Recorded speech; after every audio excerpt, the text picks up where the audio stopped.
coach of the Super Bowl champion Bears, and in 1986, things couldn't be better as your team rolls to 6-0. But you don't think so, and bring in Doug Flutie. Some say that disrupts your team, which promptly goes out and gets beaten. We just got a couple bad breaks. That's what you want to hear? You're talking to the wrong person. You're dealing in fiction. I don't deal in fiction, I deal in reality. The reality is that Darryl Rogers and the Detroit Lions could hand you a second straight loss behind the high-powered running of the James gang. Fullback James Jones, halfback Gary James, and the defense that's taken a page out of your book. They're a lot like us. We're playing a lot of bear now, and you play a lot of bear, you create a lot of problems for people.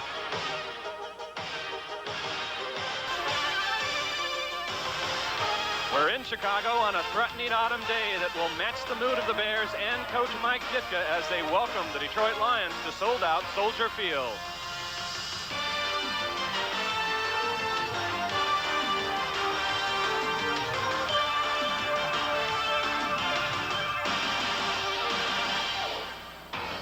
Welcome. We are live from jam-packed and raucous Soldier Field, where the Bears will host the Detroit Lions. A lot of interest in this one around the NFL today. Teams wondering, did the Minnesota Vikings arouse the Bears, or did they expose some chinks in the honor? Hello, everybody. I am Wayne Walker, working today with Johnny Morris, a former Chicago Bear. And Johnny, you know more about this team than anybody in the business. How will they respond to that loss? Well, Wayne, they're a championship team, and they were thoroughly embarrassed last week. And I think despite all the distractions, they're going to come back with a vengeance today. And one reason is that Jim McMahon is back in the lineup. As you know, he's been hurt. There's been some controversy about McMahon, but the Bears, nevertheless, have the last 21 starts that he has had, the Chicago Bears have won. So when McMahon's in there, the Bears are a much better football team. What about the Lions? When they have been successful this year, it's been moving the ball in small chunks and controlling the ball. Now, if they do that, they might be playing right into the Bears' hands today. That's right. The Bears don't give it a little bit. They try and come in and make a big play on you. So will Detroit change the offensive strategy? If they do, they would probably go to the wide receivers. Jeff Chadwick and Eric Hipple could have a big day because the Lions are going to have to open up a little bit, I think, if they're going to have a chance to beat the Chicago Bears. Chadwick, as you know, averages 17.5 yards per catch, so he may be a vital factor. But I am expecting a hard-hitting football game. It should be a good one. It should be a good one. It has been raining off and on for 2 days here in the Chicago area. Right now, no rain. The field is dry except for a spot near midfield. Temperature is 57 degrees, but the forecast is expected rain. The Bears will kick off to the Lions. Chicago has won 21 straight games with Jim McMahon starting at quarterback. They have won 13 straight here at Soldier Field. Kevin Butler will kick off for the Bears, put things in motion for us. Oscar Smith and Herman Hunter are deep for Detroit. Smith, a rookie, just added to the roster yesterday. A low spinning kick directed towards Hunter that bounces at the 5. He takes it at the 2 and heads upfield. And he's snowed under before he reaches the 20-yard line. Call it the 18th or the 19th. Eric Hipple starts today at quarterback for the Lions. And the defense he'll be looking at up front for the Chicago Bears. Foursome of Dan Hampton, Steve McMichael, William Perry, and Richard Dent, perhaps the best in the business. At linebacker, we'll keep an eye on Mike Singletary today. Well, I can see out there that Ron Rivera is starting Mike Singletary's pulled groin. Apparently, they made a last-minute decision. Singletary will not play. And the veteran backfield group of the Bears. Hipple to throw on first down off play action. For Rubick, the tight end, in and out of his hands at the 40, incomplete. Offensively for Detroit, along with Hipple, the rookie running back Gary James, James Jones, Chadwick Bland, and Rubick are the receivers. And we might see Jimmy Giles, who they just picked up this week. Up front, Lomas Brown, Harvey Salem, Mott Dorney, and Stringer. And the big thing to watch there is Lomas Brown. He'll be blocking on Richard Dent. That should be a classic battle. A big matchup. 2nd and 10 now for the Lions. The ball is on the 19-yard line. Their very first possession. Again to throw, in trouble. Scrambles left and releases complete to Chadwick, and in out of his hands, incomplete, past the 30-yard line. Reggie Phillips, the cornerback defensively.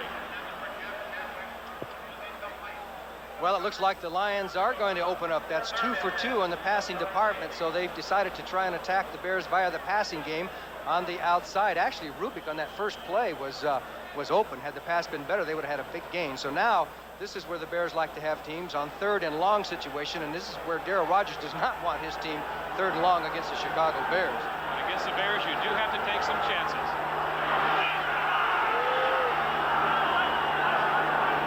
Whipple under the center. Herman Hunter in there now on 3rd down along with James Jones. This is for Hunter, but it's short. Wilbur Marshall, the linebacker, out on the coverage. Whipple under big pressure. And the refrigerator, William Perry, was the man that was all over Hipple, rushed him so that he couldn't make the pass very accurately. 72 coming right up the middle over there, Steve Mott, and comes through and puts the rush on Hipple, and he has to force the pass in a hurry, and so the Lions will be forced to punt. Perry has been bothered by a kneecap injury, has lost some of his quickness, and that's why he hasn't been playing much on offense for the Bears. Lou Barnes is deep for Chicago. Mike Black will kick it for Detroit. Barnes at about his 40-yard line. And the refrigerator also got by Harvey Salem on that, too. A short, wobbly kick. It bounces across midfield and goes out of bounds near the 45-yard line, so Chicago will start with good field position. A 37-yard punt by Black, no return. So the Bears take over about their own 45-yard line for their first possession. Jim McMahon comes out, and again today making a statement that we'll get to. The defense that he'll be looking at for Detroit. Up front, a 3-4, Keith Ferguson, Eric Williams, and William Gay. Linebacking unit of Williams, Harrell, Maxwell, and Kofor. And Michael Kofor has really come on for Detroit. Galloway at cornerback is a story there, Johnny. Yes, Mighty Mouse, they call him. He's playing on the corner, only 5'7". He's a tough one. Payton and Suey, the remaining backs behind McMahon. Where to go in motion and in back. This is Payton, and he'll get a couple. Out there with McMahon offensively, as we mentioned, Payton and Suey in the backfield. Galt, Ortego, and Moorhead, the receivers. Up front, some injury problems. Jimbo Covert has a hyperextended elbow. He was questionable for the game. We'll see how long that he can go. So one big factor in this game already. It appears that Mike Singletary is not going to play, and that does hurt the defense as Mike Ditka looks on. His team, he feels this is a critical game for him after coming off that loss to Minnesota. Got to turn things around, he says. 2nd and 8. Toss to Payton, and there's a whistle before the play. They took too much time as Jim McMahon couldn't get the play off on time, and Jim McMahon in another of one of his little gestures for Mike Ditka and the rest of the fans around Chicago and the country is wearing high-top shoes. 5 yard, 2nd down. He's wearing black high-top shoes, and he's wearing an armband which says number 82 on it in honor of Kenny Marjoram, who was cut by the Bears this week and who was a very close friend of his. So you can see the 82 on his armband and the high-top black shoes like Kenny Marjoram used to wear. So Jim McMahon has his say once again, doesn't he? His statement, of course. He has one a week, it seems. 2nd and 13 now from the 42-yard line of Chicago. Man to throw, out to Payton, complete. Jimmy Williams out there defensively for Detroit, holding Payton to a small gain. Okay, let's take a look at number 74, Jimbo Covert. That's William Gay, who goes inside, then tries to come outside and does not get that much penetration as the short pass over to the sideline. So that was not what we could tell a real good test on Jimbo Covert. This Detroit defense has really improved the last couple of weeks. They held the Rams to 200 yards total offense, and that's not too bad when you consider they've got Dickerson. Detroit is an improved football team. Payton and Dennis Gentry now in the backfield, along with McMahon out of the shotgun. It's 3rd and 9 from the 46. Man on a roll. Downfield for Lou Barnes. Incomplete, in and out of his hands as he had a step on the defender, John Bostic. Well, Lou Barnes has had that kind of problems before in this season. Now, as you know, he hasn't played all that much as McMahon throws on the roll, rolling to his left, and he put that ball right on the dime to Lou Barnes, right there, right between the elbows on the numbers. It should have been caught. Bostic got a break on that, and so did the Lions, who'll get the ball back. Maury Buford will kick it away. Only one of his last 19 punts has been returned. This is a high-hanging kick to the left side. Manley is back over it, but it'll go out of bounds inside the 20. A 27-yard kick, and the Lions will have control of the ball when we return.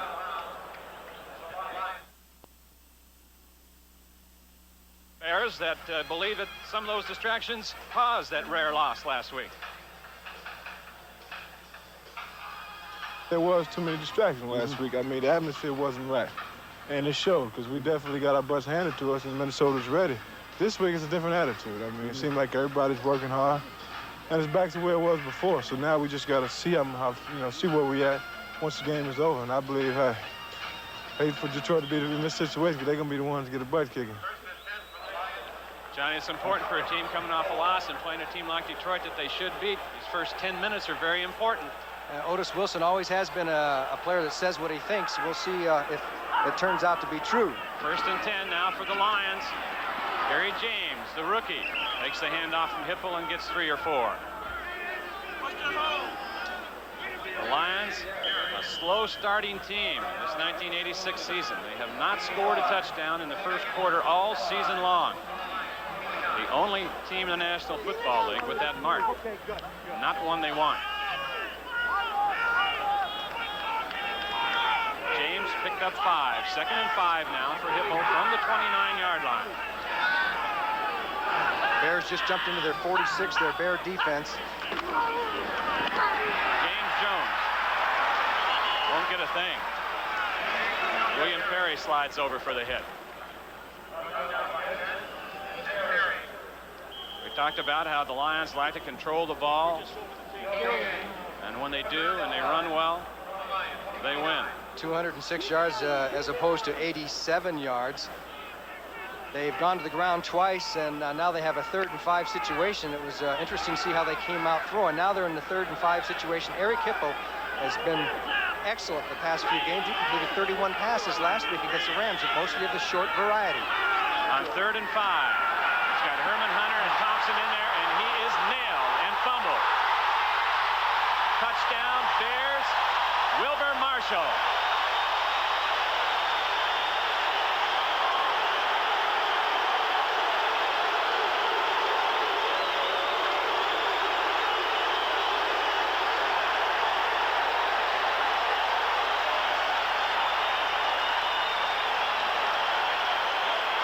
Wilber Marshall on the blitz, and Hipple is still down on turf. He got to the inside there, found the gap. Nobody blocked him, and Hipple didn't see him coming. The ball was jolted loose, makes the tackle, picks it up, goes in for the touchdown. It was all Wilber Marshall on that play, as Eric Hipple is still down on the turf.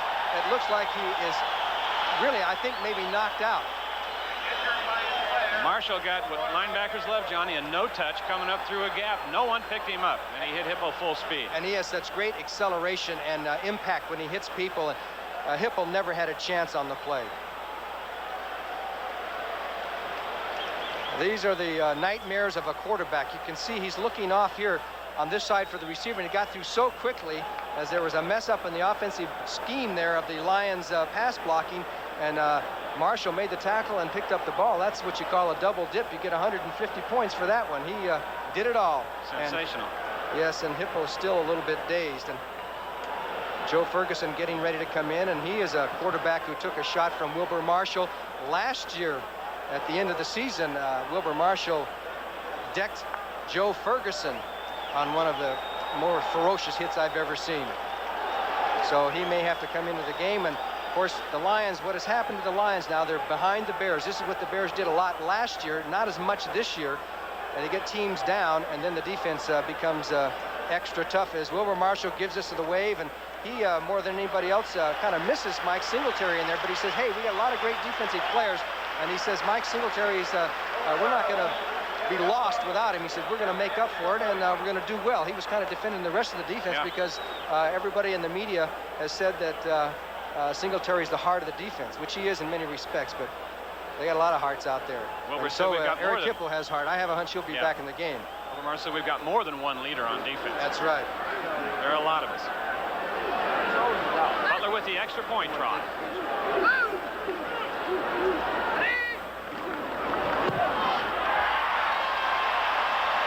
It's up, and it's good. So with 10:44 remaining here in the first quarter, Soldier Field, the Bears lead 7-0. We are 7-0 here as a result of Wilbur Marshall's 12-yard touchdown run after a fumble recovery that he caused. Elsewhere around the league, you'll see some of the scores and games going on right now. San Francisco, Green Bay, north of here in the first quarter. Pittsburgh and Cincinnati, all early games, early scores. Very suddenly now, the Bears have jumped out in front of the Lions, and it's a situation that they wanted to be in, Johnny. Yes, and we still don't know whether Eric Hipple will come back in or whether they'll give him a little breather and bring on Joe Ferguson. He's up on the sideline. Here's the kick. It goes to Hunter at the goal line. He has an opening and almost broke it, but is down at the 30-yard line by Neil Anderson. It is going to be Hipple back in at quarterback for Detroit. And here's another look at the play that he got hurt on. And notice Herman Hunter, he's 36 over there. He was helping out on the double over there, and Marshall came in on the inside and made the hit. It's like they blitzed the safety, Doerson, over there, and Hunter went and picked up the safety, and the linebacker came in untouched. Jones and James in the backfield now with Hipple.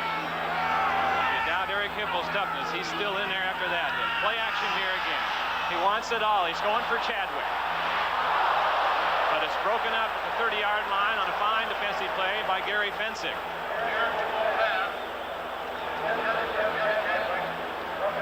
It ended up being double coverage with Reggie Phillips and Fensick. Now the pass was underthrown. You can see that Chadwick has a step. If the ball was thrown, say, 5 yards further down the field, he might have had a shot at it. But Fensick dropped back, and they ended up having him inside outside. Of course, Gary Fensick plays way deep middle, and he helped to one side or the other depending on the defense, so it wasn't exactly a man-to-man situation. The Lions are throwing on first down, and that's the way if you're going to have a shot at the Bears, that's when you've got to throw. But if you don't make it, then you're in big trouble. Hipple now looks like he's calling an audible. It's 2nd and 10. Blitz. Blitz is on. Hipple's out of there, but he's in trouble. The ball is loose again. The rookie James falls on it for Detroit. And we'll see if it was blown dead before that. Hipple may have been called in the grasp. No, they're going to call it down at the 4-yard line. And boy, Wilbur Marshall, 58, he's like lightning. He timed the snap perfectly. Hipple saw him coming and said, I'm getting out of the way. Richard Dent, 95, is there. The refrigerator knocks the ball loose, and then it was kicked by Stringer, I think, accidentally. And then the fight for the ball. They lose 27 yards on the play as Gary James recovered, and the Lions are in big, big trouble. Actually, they ended up having a block on Marshall. It was James. Gary James did a lot on that play because he blocked Marshall and then made the recovery. But to no avail, the Lions are back on their own 4-yard line. Darryl Rogers wondering what is happening out there on that football field.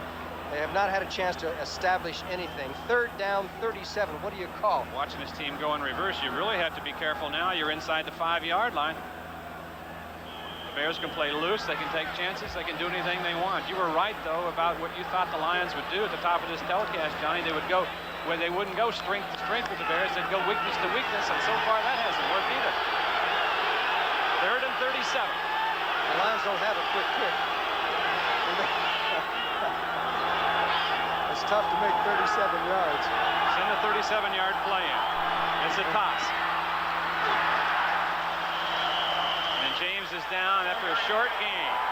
A little activity. Carl Bland, number 80. Detroit Lion involved. They'll bring up a 4th down in a kicking situation for the Lions. The Bears are almost assured here on their 2nd offensive possession of good field position as Mike Black will be kicking from out of his end zone. Minnesota has taken a 3-0 lead over Cleveland, and they trail the Bears by 1 game.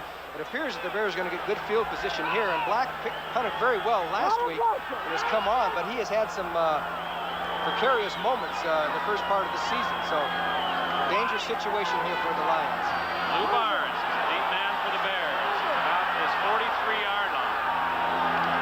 Here they come. Black gets it away, end over end. Short, flags are down. Barnes takes it at the 35, and he's down near the 30, but flags are down at about the 10-yard line. Chuck Heberlein and his crew will get it sorted out. It appears to be against the Lions. And more than likely, the Bears will refuse it and take possession. A 30-yard punt and a 5-yard return by Barnes. Well, I'd take a 30-yard field position, wouldn't you, at the 30-yard line? Sure, you don't want to kick again, take a chance of fumbling on the return. Illegal formation, offense, penalty is declined.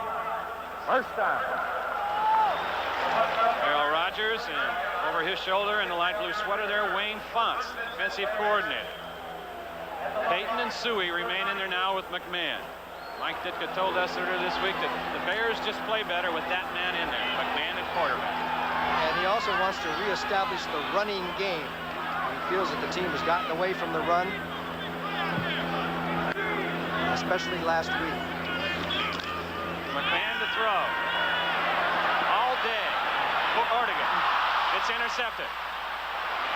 Devon Mitchell, the rookie, intercepts. And the Lions have it back out over to 30 to the 32. It was intended for Keith Ortega. A 17-yard return by the rookie free safety Devon Mitchell. The pass was underthrown, and Mitchell picked it off because Ortega was out there. Now, McMahon had all day to throw this ball in the partial rollout. The pass blocking was there, and you have to attribute this to a little bit of rustiness. He hasn't played that much. He says it grabs on him sometime his shoulder when he throws, but he just threw the ball short. Did not see Devon Mitchell, who has come on. As you know, he's a rookie, and he's starting to get around the ball a lot more. And the Lions come up with a big play to keep themselves in this football game. Carry by James doesn't get much. Mitchell's second interception of the year. The rookie out of Iowa. Here's a second look at McMahon, and you can just see there is absolutely no pressure all the time in the world. Sometimes when you have all the time in the world, it's the toughest thing to do. And I just don't think he saw Devon Mitchell dropping off that time. He was in the short zone. They had a couple of extra defensive backs in there. Okay. 2nd and 8 now. James, the rookie again, makes a good cut and has the first down. Mike Richardson finally had to make a defensive play. Gary James with 303 yards so far this season, 1 touchdown. And watch Keith Dorney, number 70. He turns up the field. He has come back with a vengeance. You talk about somebody coming back. He's got a nice block there, and then James did the rest and is finally knocked out of bounds. The Lions' offensive line has really improved with Dorney coming back in, the acquisition of Salem, and not so many injuries. Lomas Brown has come on. A 15-yard gain that time by James. 1st and 10 now from their own 49. James again. They'll get maybe a couple. James Jones said about this man, Craig James, we mentioned, having a fine rookie year. He said at some point in time, this guy's going to be the workhorse. See how he's doing now compared to the other rookies in FC. Ruben Mays from New Orleans, 170 yards last week, leads with 480, and James is 3rd. And James is a great compliment to James Jones. I mean, the Lions really haven't had a 1-2 punch, as you know, since Billy Sims got hurt. They're on the wet part of the field right now. 2nd and 8. This is Jones. Big hole. On a delay, and he's across the 40 and has another Detroit first down. Wilbur Marshall coming over on the hit. Well, there was a case of James Jones keeping his eyes open. The hole was more inside, and they wheeled Steve McMichael in, and he just kind of played off it. And the Lions moving right down the field as they did against the Packers. They rushed for 250 yards against the Packers. And you can see their history. They don't convert their turnovers into points as much as the other teams do, but they have a chance here. Jones again. The NFC's 5th leading rusher gets maybe 2 or 3. Came into today's game with 543 yards. on the season. Rivera making the hit at middle linebacker. Rivera told us, Johnny, that if he got to start, which he did for Singletary in there, he was going to be so anxious that he'd have to be cautious of not overrunning the ball carrier. That's right. There's number 59, Ron Rivera, a personal draft choice of Mike Ditka. Says he can play on my team any day. Well, he's getting his chance now because Singletary's never missed a game. 2nd and 7. Hipple to throw. Pressure again. Has Rubick at the 20. And he's pulled down by Duerson and Fensick near the 10-yard line. A good touch on that ball. A 26-yard gain. Thrown by Hipple to Rob Rubick. They didn't come with the all-out blitz. See 22, Dave Duerson right there? He's covering Rob Rubick, and Rubick gave an inside move and came to the outside, and Duerson went to the inside and was beaten on the play. And Fensick comes over, but the double team is too late as Rob Rubick put a good move on Dave Duerson. The ball is just inside the 10-yard line. Call it to 9. The Lions cannot get a first down. They have to get in the end zone. Jimmy Giles is now in the game, a tight end for the Lions. Only had 1 day of practice with him this week. Land in motion. James Jones gets a couple. Otis Wilson, number 55 on the hit.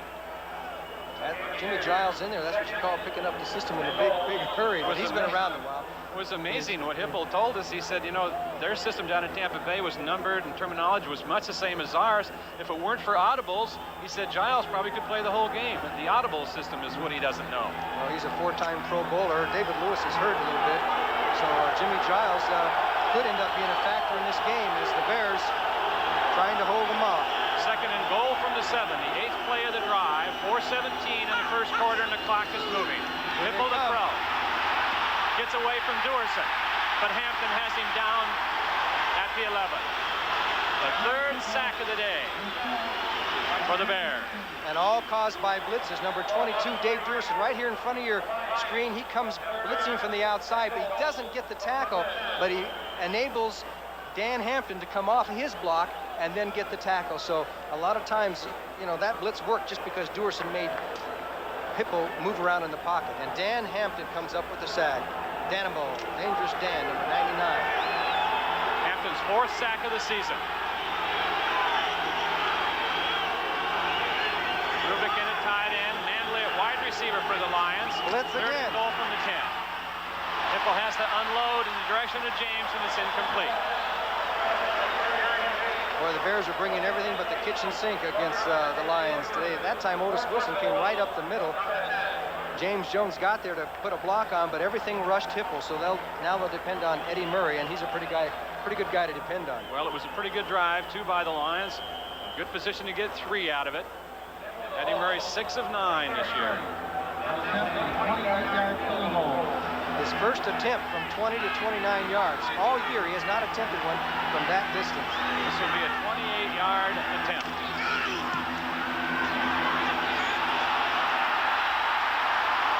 And he missed it. He missed it. He missed it.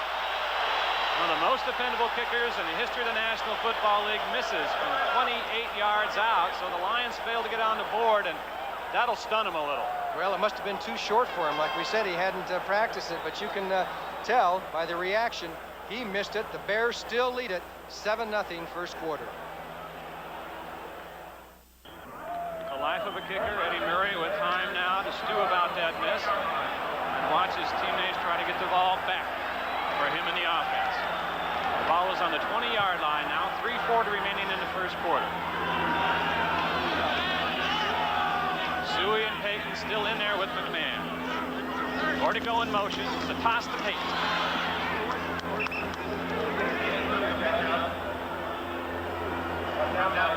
Mike Ditka, his 4th season as head coach of the Bears, has turned into one of the best dressers on the sideline, John, in the National Football League. He's gotten a lot of publicity out of it because all of a sudden he dresses like he comes right out of one of the Gentleman's Quarterly there. But Darryl Rogers, he was even impressed. He said, "Hey, Mike, where'd you get those threads?" He said, "That's not too bad. Let me know where you got them." So he's impressing everybody, even the opposition. Looking for a price tag or maybe his wallet.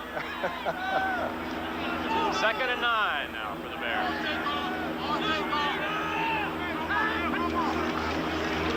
Suey, nowhere. yard. Eric Williams, a nose tackle, slides out and makes a great play.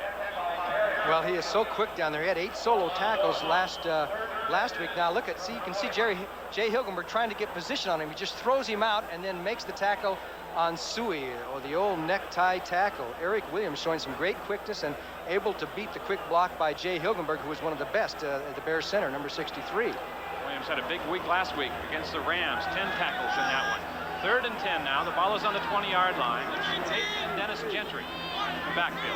Man out of the shotgun. That's Gentry moving back now near McMahon. Forward handoff to Peyton. But he'll be short of the first down. The Lions will get the ball back. Demetrius Johnson making a hit from strong safety.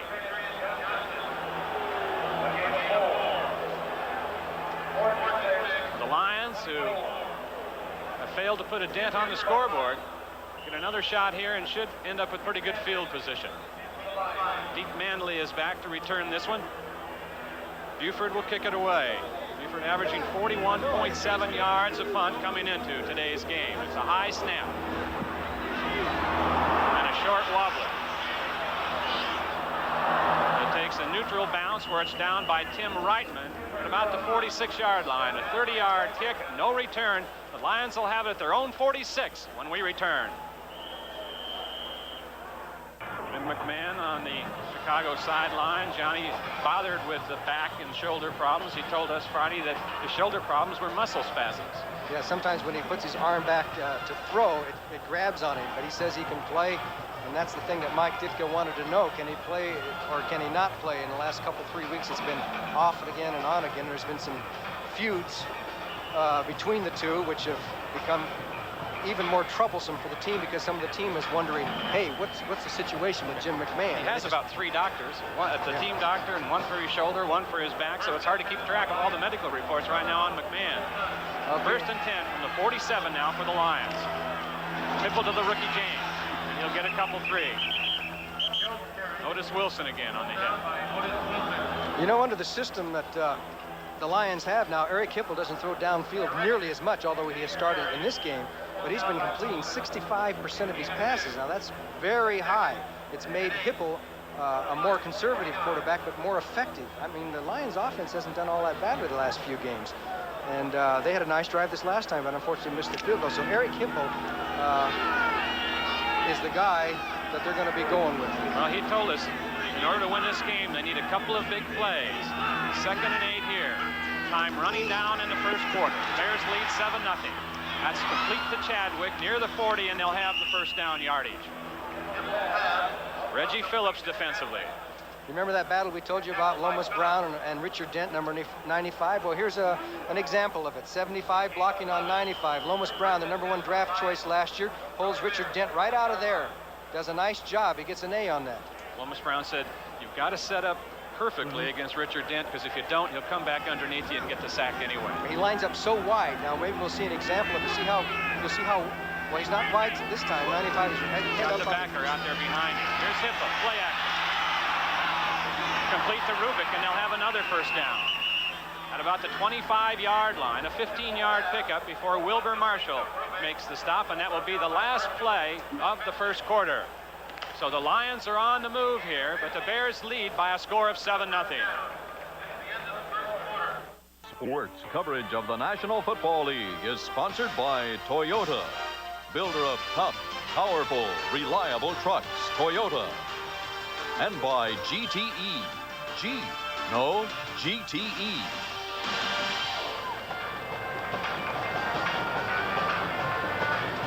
We have played 15 minutes here at Soldier Field in Chicago, and for the Detroit Lions, the bad news is they are still scoreless in the first quarter of games played in the 1986 season. The good news for them is right now they have the ball 1st and 10 on the 25-yard line of the Chicago Bears, and have shown today that they can move the football some. Well, they're certainly moving it better than the Bears are so far. Preliminary motion down there, and flags are down.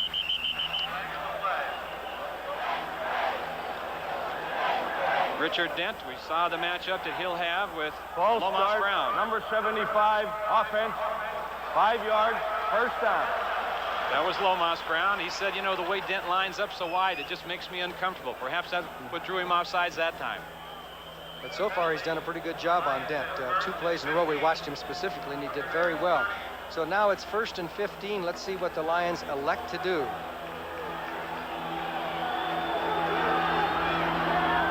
Jones and James, remaining backs behind Hippo. This is the fullback Jones, and he'll get a couple. Now, let's go to New York for an NFL update and Brent Musburger.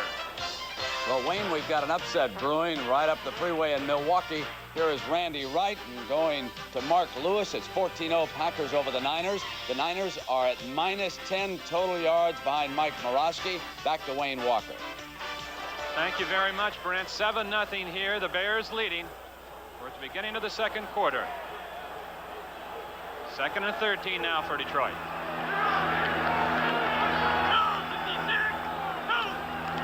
Four-man rush for the Bears.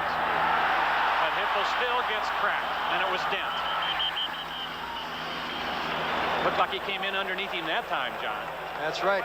Hipple just stood right in there, didn't he? He wasn't going to move. He was waiting for the receiver to break open, and the Bears had good coverage down the field. Now, Dent will come from the left side of your screen, and boy, he just really buried Lomas Brown that time. You got to give that one to Dent.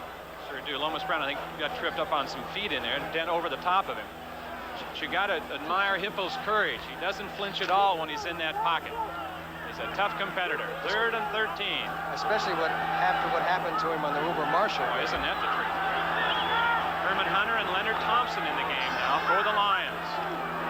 Hipple to roll out. Mike Richardson defensively. Did he stay in bounds and make the interception? He did. Mike Richardson, the cornerback, with a great defensive play.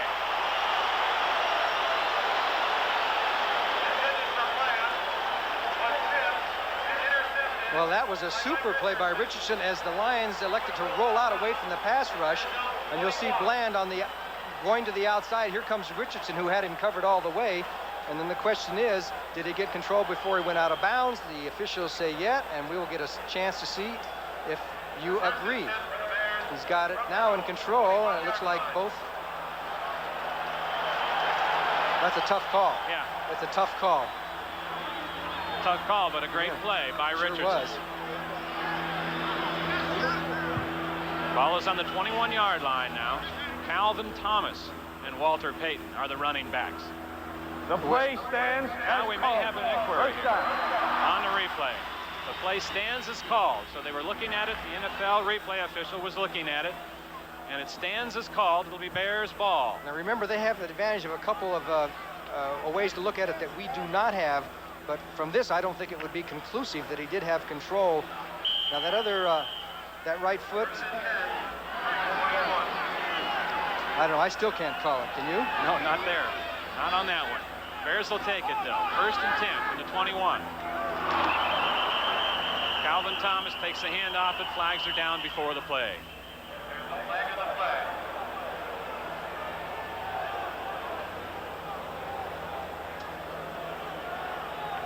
Offensively, Johnny, the Bears. Ball start, offense, number 62. 5 yard, first down. Bears are kind of stop and go on offense. One thing I should clarify, when I say that the instant replay booth has advantage of something, they have an advantage of the line play that they can run in slow motion. They don't have any other viewpoints than we do. They can get it back faster than we can, too. Ball now is on the 16-yard line. 1st and 15 for Jim McMahon and the Bears. Where to go in motion. Delay to Payton.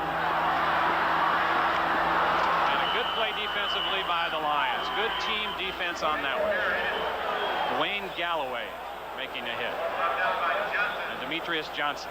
It's gang tackling. They're playing inspired football there on defense, because that time Jimmy Williams really got knocked down, but the other players came in, did their job, and made the tackle. Mark Bortz had a good block for the Bears, but heck, the rest of the Lions were there. White jerseys all over the place. And the Lions, as you know, have a pretty good record against Walter Payton, better than the other NFC Central teams. They allow him an average of 80 yards every time they play against him, whereas look at, he gets 111 against Green Bay. And so the Lions overall have done better than most. He's only had 6 100-yard games against them in his career. Chicago.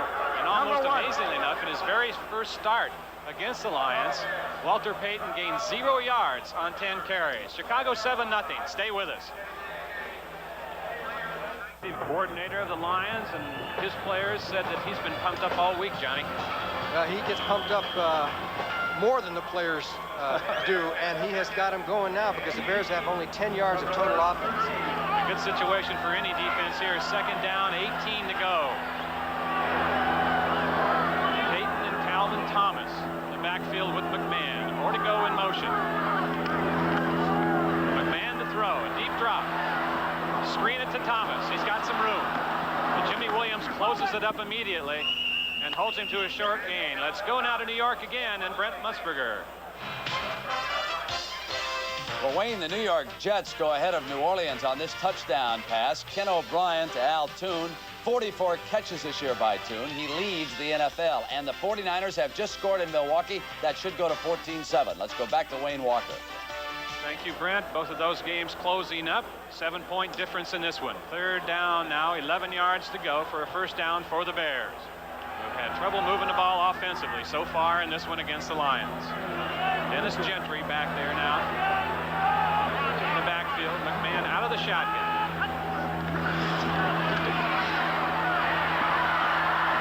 McMahon now with room. Going for the first down. He dove. He may have it, or he may be just a foot or two short. We'll see how they mark it. He was very, very close to picking it up on the sideline with that dive. And he was very conscious of that first down marker because he went for it. He had Payton blocking for him. Be a big first down for the Bears, wouldn't it? The Lions had him in big trouble. Got him 2nd and 18. Darryl Rogers said about McMahon, without McMahon, the Bears are not a playoff team. He got it. It seems Bears like do have the first down. it looks like he's kind of testing his shoulder a little bit here as McMahon on the drop can't find the receiver, then takes off. He's so quick. He got away there from Kofor, I believe it was, and then down here he had the defensive linebackers in a bind there. Jimmy Williams finally gets in on the tackle, but not before McMahon gets the first down, and I believe that's their first down, isn't it? It is. Very first down for the Bears. He needed 11 yards and picked it up on that run. Ball is now on the 31-yard line of Chicago. And his numbers, the Bears play with him and without him. They are a different team. Thomas and Payton are the running backs. Play action. Look out. McMahon avoids that one. Kofor gets up and gets him again. That was Mike Kofor who missed him originally.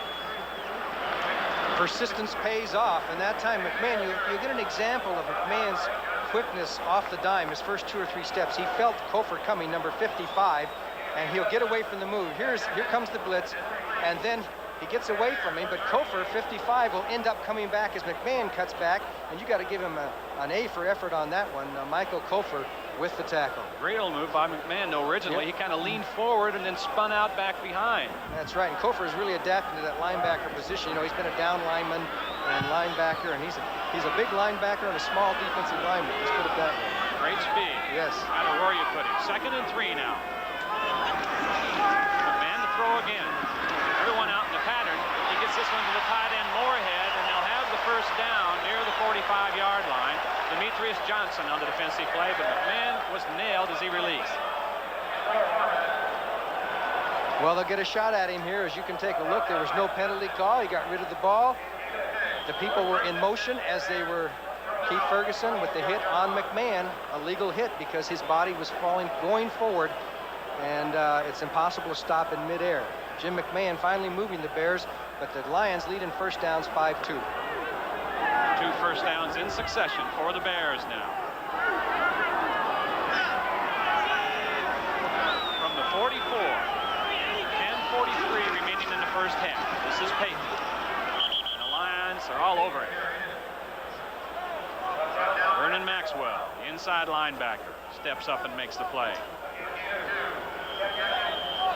Well, the Bears continue to have problems on first down. And also problems establishing the run. They were 2nd in the NFC in rushing, 165 yards per game. And last week it went down considerably, and so far they haven't really been able to establish the running game you know, like they're used to with Walter Payton. Payton got just 28 yards in that game against the Vikings last week. 2nd and 8, the Lions show blitz. And there's movement and contact. Well, the 30-second clock went down, and also there was movement, so we'll have to see what the call is here. I'll tell you one thing, Johnny, there's a lot of bodies flying around. Both teams are jacked up and getting after each other. They're playing football. Offsides, Detroit. A little bit anxious on the blitz.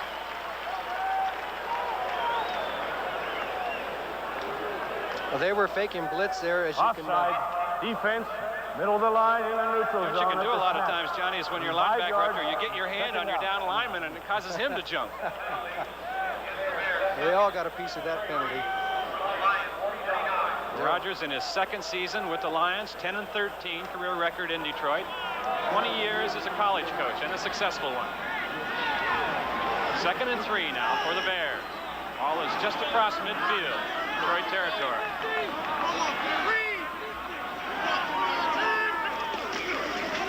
Give to Calvin Thomas, and he'll have the first down across the 45. Up inside running. That's what the Bears like to do. Just blow you off the ball inside.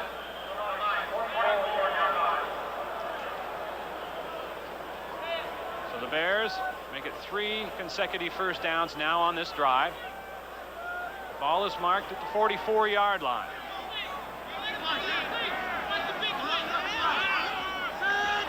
Payton and Thomas remain the running backs. Man to throw on first down. Moorhead, the tight end, broken up by Demetrius Johnson on a good defensive play. There was a blitz up the middle that time by the Lions, and that kind of obstructed McMahon's viewpoint, but the Lions taking a page out of the Bears defense, and they put that blitz on up the middle. Detroit's got some active linebackers now that are, you know, Maxwell and Harrell and those guys. Yep. Kofor, they're quick, they're fast. They can all run. Basically, they're all the outside linebacker type. And that's why they run a lot of 3-4. 2nd and 10.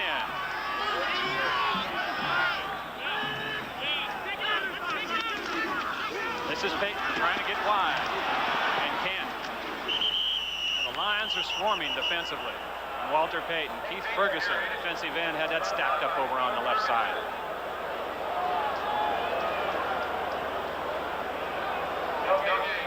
So the Bears now go to a 3rd and 10 situation. They bring in Lou Barnes. And here comes the Lions defensive adjustment. Curtis Green is one of the players to come in. Bostic comes in. They bring in a whole slew of defensive backs, figuring that the Bears will throw the ball. But they're in the shotgun. You've got Payton close, Gentry up. This could be a nifty play. Watch out. 3rd and 10. It's Gentry in motion.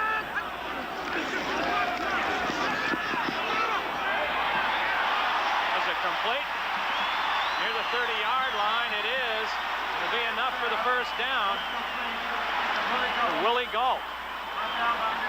Good adjustment and a good throw, a 14-yard pickup. McMahon to Willie Gault. He juggled the ball, but I don't think it hit the ground. McNorton was on the coverage, and it was tough coverage. This was a tough in-traffic catch by Willie Gault, because you will see 29, McNorton was right there with him. And Willie Gault hung on to the ball, and here's a Wayne Font's reaction. He's watching that play because it was a critical 3rd down play. No good, he says. Darn it. So now the Lions are in a little trouble here. 11th play of this possession, of this drive for the Bears. Calvin Thomas and Walter Payton in the backfield. Inside handoff to Thomas. And he'll get very little before Jimmy Williams slides in to make the stop.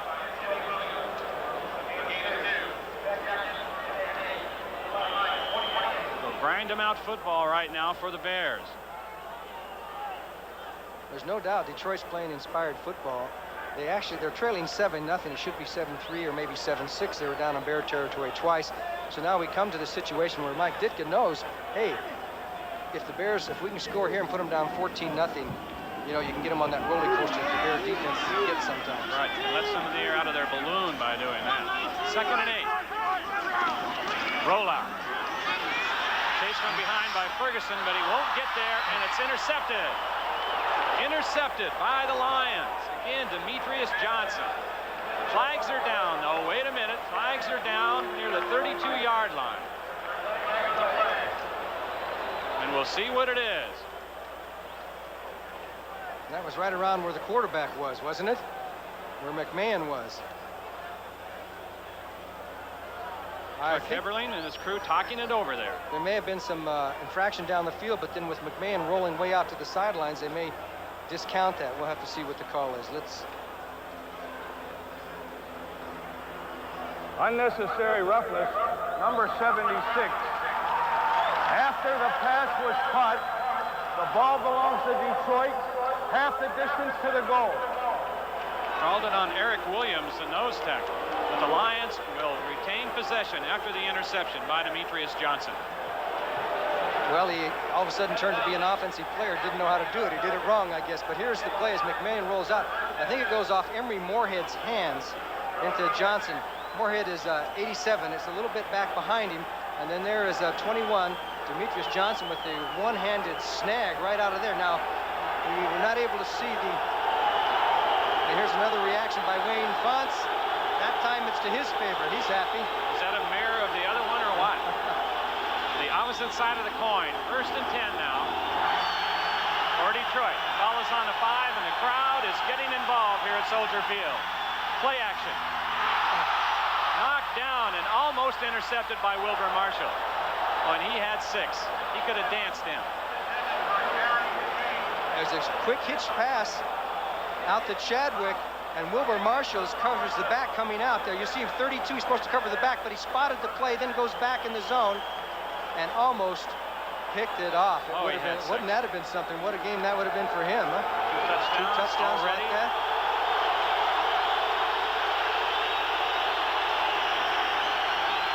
Second and 10 to James. He slips at the 5 and falls forward, maybe for a yard or 2.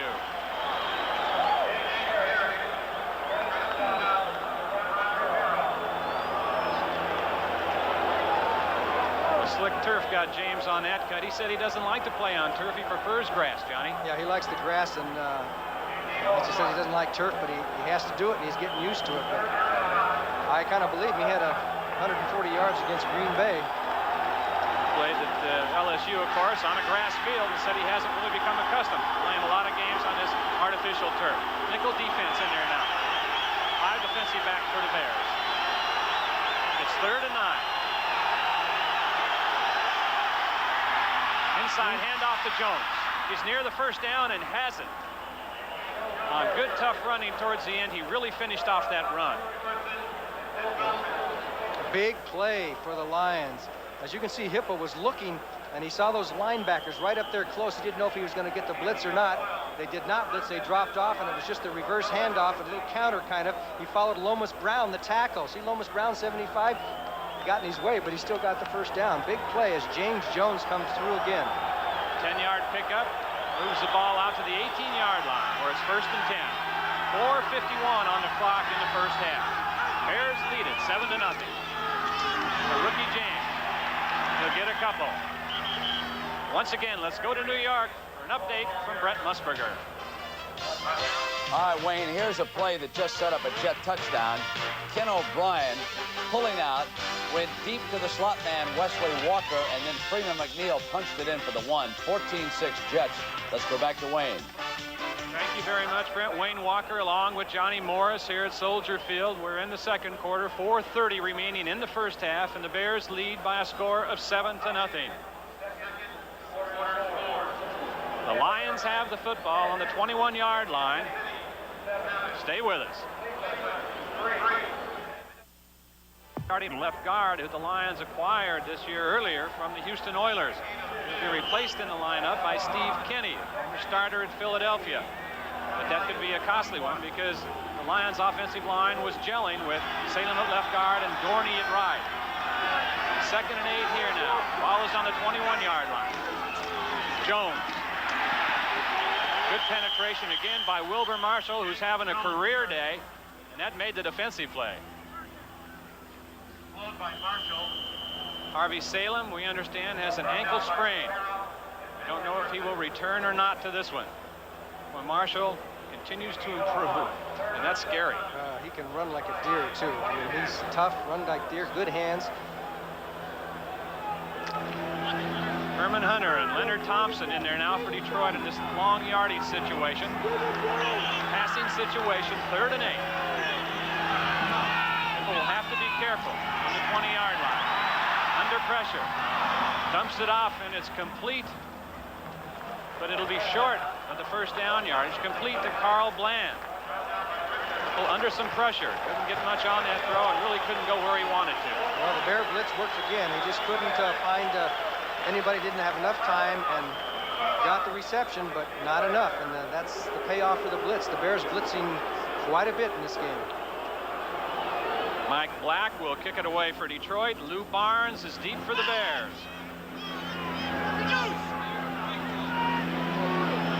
We're at the 3-minute mark of the second quarter. 3 minutes remaining.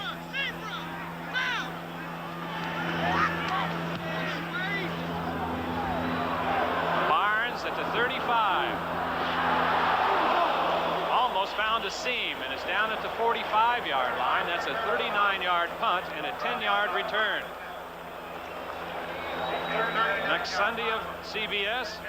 Big one. Dallas Cowboys and the New York Giants, always a rivalry, Johnny. Yes, it is. Dallas won, I think, the opening day of the season this year. They did. They played on a Monday night game, and that was really the first time that the NFL got a good look at Herschel Walker. Now they're getting a real good look. I think the Giants are going to win that game. Well, it all starts next Sunday with the NFL Today, 12:30 Eastern Time on CBS. First and 10 Bears from their own 45. Neil Anderson is in at running back with Walter Payton. That's Payton in motion. McMahon to throw. Has time and now can't find a receiver. Flips it out to Anderson, complete. And he'll be just a couple yards short of the first down before Jimmy Williams hits him. McMahon is getting up limping. He got hit by Eric Williams there, but what a play by McMahon. The Lions had the rush on him, and he just looked around, darted one way, and ended up getting a pass completion out of it, almost a first down. Great thing about him is when he's in that pocket and he's moving and sliding around there, he never loses his concentration downfield. He sees the entire field. He knows where everybody is. I mean, it's an ability that it's born in you. You don't develop it. I mean, you can improve it, but it's like speed. You either have it or you don't. Ask Larry Bird, right? He can see the court. McMahon can see the field. Timeout on the field now. It's a 2-minute warning. Bears lead 7-0, and they're in control. Right for the NFL, that's David Archer, the Atlanta quarterback who played high school football there.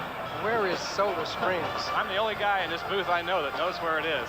Don't tell me, Boise, I don't need to go there. I tried to look for it one time and couldn't find it myself, Johnny. Hey, I like that Falcons crest. That was pretty clever.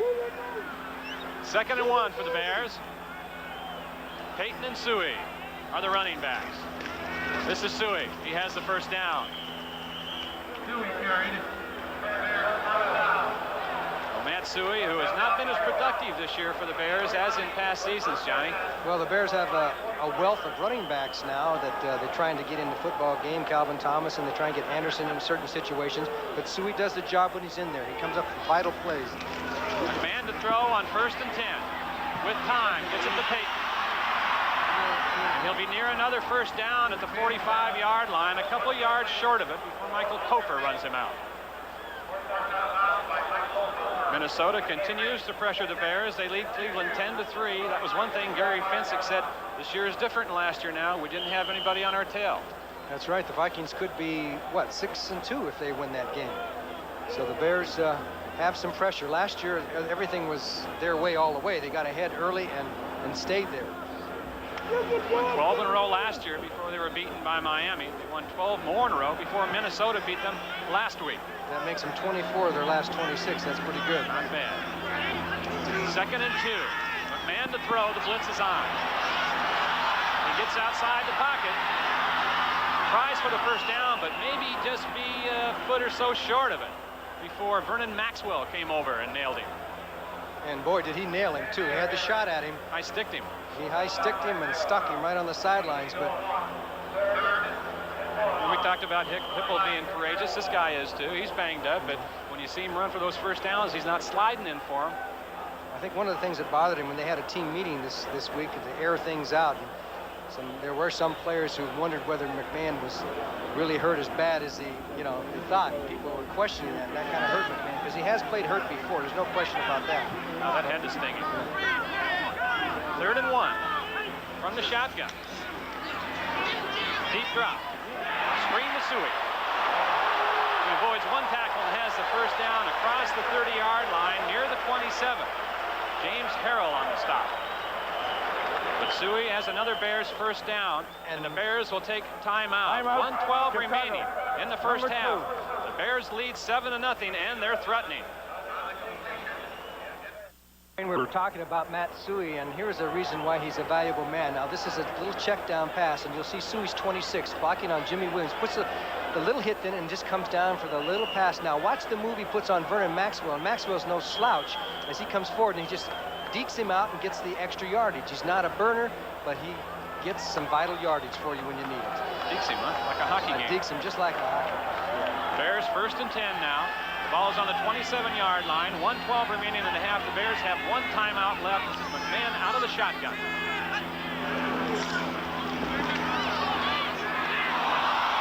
Bounced off Suey. And Bortz has it. And it's legal. Now, I told you how valuable Matt Suey is. Yeah. See the things that he can do for a football team? Oh. Mark Bortz, the guard, alertly got the carom. Watch 26. Suey's in all that jam, and then McMahon gets in trouble. Here's Suey turns around, but not in time. Right off his helmet, and that, you bet, it is Mark Bortz right down the field like a fullback.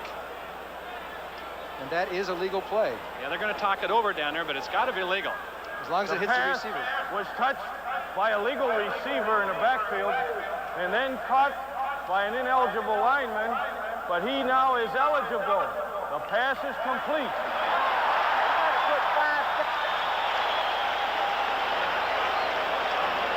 And Steve Fuller has come into the game for the Bears. Why do you think? With the timer, please put 56 on the clock. McMahon has something wrong with his ankle or his shin there. He's on the sidelines.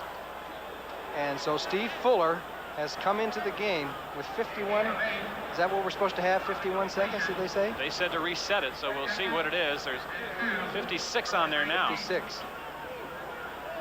We can't tell how serious McMahon's injury is, but I know he got it several plays ago and kept playing for a while. Fuller in there now. He's completed 58% of his passes this season. 2 touchdowns, 1 interception. He was the starter last week in the loss to the Vikings. 2nd and 2. Hands forward to Payton out of the shotgun. And Payton's in trouble. Gets back to the line of scrimmage, and that's about it. Vernon Maxwell on the defensive play for Detroit. And with McMahon on the sidelines comes another reason what Mike Ditka kept trying to say is, why did they get Doug Flutie? And, you know, is this another injury for Jim McMahon? Is he going to miss time? 3rd and 2. Fuller to Reitman to have the first down. Inside the 15, about the 13-yard line, Demetrius Johnson, one of 3 Lions, and on the hit, Vernon Maxwell again. 20 seconds now remaining. Timeout. The Bears Chicago. take their last timeout. 20 seconds to go here in the first half. They lead Detroit 7-0. Action and special feature on Atlanta quarterback David Archer. And Johnny, we just got word from the Bears sideline, preliminary word anyway, that it's McMahon's shoulder that has flared up. Well, his shoulder was sore, and maybe there's something flared up there, but he also was limping very badly too, so maybe that's a minor injury, but he also has the sore back and has a sore kidney, so he's really kind of banged up. Well, that was a good point you brought out. Now, is that man injury prone? If he is, well, I don't think there's any question that over the past few years he has been injury prone, but he's such a valuable asset when he's well. You know, it looks like talking to Emery Moorhead there, and obviously he's explaining that he couldn't do something with the ball that he wanted to. Well, remember he told us about the muscle spasm. Whenever he raised his arm to throw, the muscle would spasm. Perhaps that's what's flared up out there on him. Neil Anderson is in the backfield now with Walter Payton, Tim Reitman at one of the tight end spot at the tight end. They have a 1st and 10 from the 12. 20 seconds. Blitz. Fuller gets away. Oh, he really did a Houdini. Lions guessed right on the blitz. And he was almost in the grasp. James Griffin came in on the safety blitz. Well, that was really a great play by Fuller because the Lions had him dead to rights, could have knocked him back about 5 or 8 yards to make the field goal a little longer, but I don't think it would have made that much difference. But Fuller got a quick baptism to this football game, didn't he? Defenses are geared up in this one. 15 seconds now. Butler will come in. 29-yard field goal attempt. With no timeouts, the Bears can't take a chance of running another play. This will be about as I said, a 29-yard kick.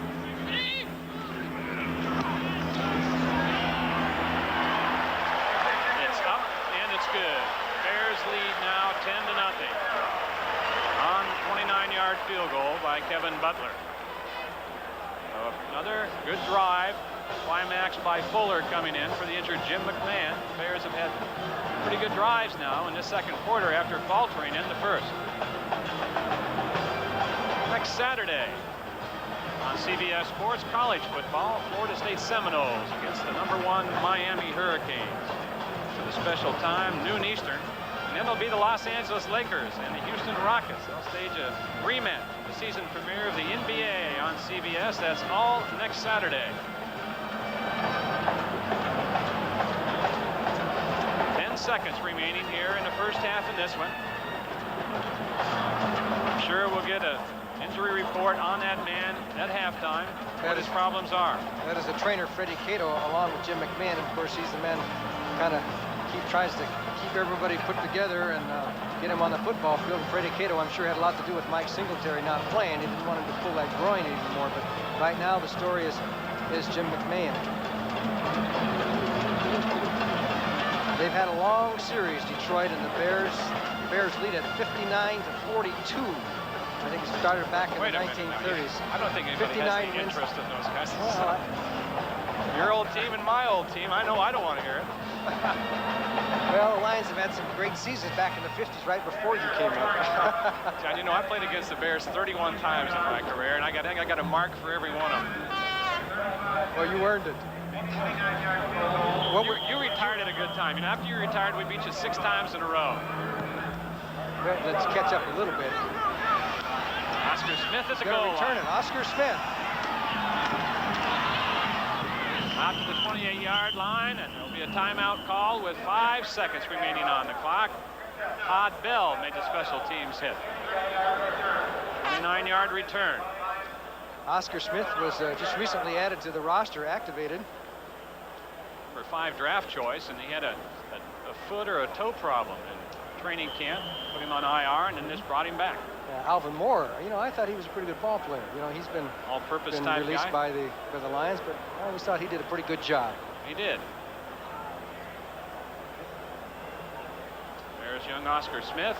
Hipple now, 1st and 10, 28. Call it to 30.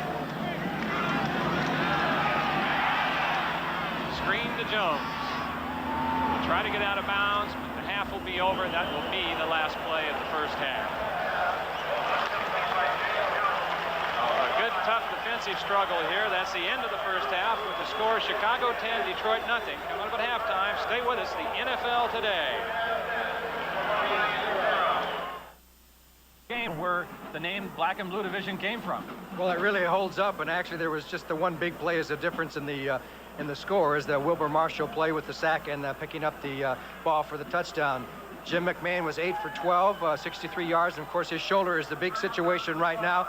And let's take a look at the play that we're told that McMahon re-injured the shoulder and the back. That was that little pass that hit off Matsui's helmet to Mark Bortz, and Jimmy Williams and Keith Ferguson put the crunch on McMahon, and that is where he strained his back and his shoulder, and we do not know whether he's coming back in the game, but he's out on the football field. We spent a little bit of time talking about his shoulder. We did mention that he had a back, and he said it's, you know, it's kind of a remnants from that kidney problem that he had earlier. It's kind of down in the same area. So he's out there throwing right now, and we'll get a final word on him, I know, before this half starts. And here is the big halftime statistics. Turnovers, 2 by each team, but the Bears converted one of them for the 7-point touchdown, and therein lies the difference because the offensive statistics are very similar 103 yards to 105 yards, and both teams have had just about equal possession of the ball.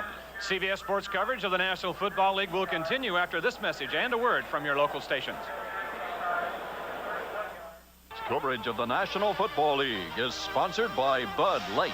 Everything else is just a light. Chrysler Plymouth, we're working together to be the best. And by Ramada, where business travelers always get the all-star treatment. The overriding story of this game right now is the injury condition of Jim McMahon. He's taking some warm-up tosses on the sideline, and it appears that he will start the second half for the Bears. That's Steve Fuller, who came in for him in the first half. He's there with a jacket on. McMahon has taken some throws and been over and talked to Mike Ditka a couple times, so obviously he's going to be ready, Johnny. Well, he's going to give it a try in the second half, apparently. Anytime you see one quarterback put the jacket on and the other one doesn't, you've got a pretty good idea as who's going to go in the game, as the Lions will kick off for the second half, trailing 10-0. What about the Lions? You see back there deep is Dennis Gentry, Thomas Sanders. The Lions now, I don't think that they can afford to come off the game plan they established in the first half. They moved the ball fairly decently against the Bears. Eddie Murray now will kick it. A high short kick. But Sanders takes on the 5. Works towards the right, finds a seam. It's across the 30 to the 32-yard line before the special teams hit is made by William Graham. And there goes Jim McMahon out on the field. He's wearing that number 9. He's got those high-top black shoes. It looks like Bill Wade used to play for the Bears with those high-top shoes.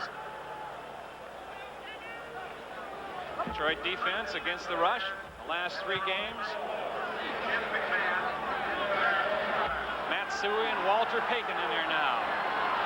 And hurting a little, they'll want to control it more than likely on the ground and start out that way, handing it to Payton, who gets it 2 or 3. Payton was only 7 yards for 7 carries in the first half, so he has not been able to break loose here against Detroit, and off of 28 yards last week, Payton's production is down quite a bit. McMahon was 8 of 13 in that first half with 2 interceptions. Turnovers were the story in that first half. Great individual play on defense by the Bears. Wilbur Marshall is really the big difference in this game. 2nd and 6. Bears out of the I formation. Suey. He pops it. He'll have the first down. He's near midfield before Devon Mitchell comes up from the safety spot. A 10-yard gain by Suey.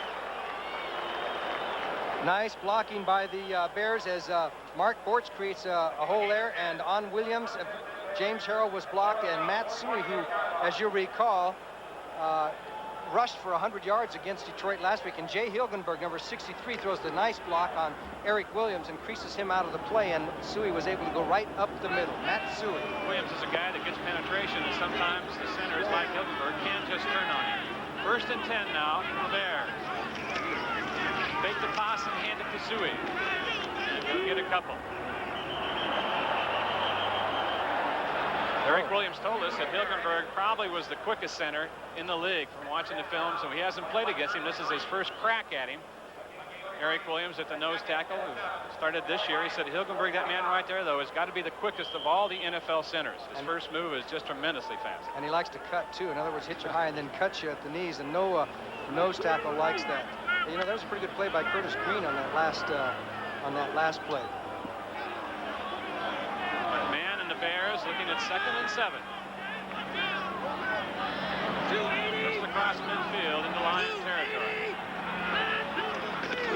Short drop to throw. It's complete. Near first down yardage, but a little bit short. Galt